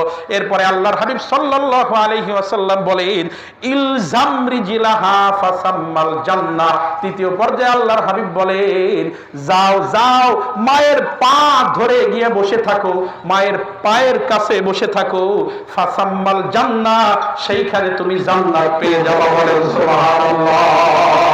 এই জন্য মুসলমান ইমানদার আব্বা আম্মার সাথে ভালো আচরণ করতে রাজি আছেন তো ইনশাআল্লাহ? আয়াতে কারিমায় কয়টা নির্দেশ ছিল? দুইটা। এক নাম্বার হলো আল্লাহর ইবাদত, দুই নাম্বার মাতা পিতার খেদমত। আল্লাহ তাআলা আমাদের সকলকে আল্লাহর ইবাদত করার তৌফিক দান করেন, আল্লাহর ইবাদতের পরে মাতা পিতার খেদমত করার মতো তৌফিক দান করেন। ওয়া মা তাওফীকি ইল্লা বিল্লাহ।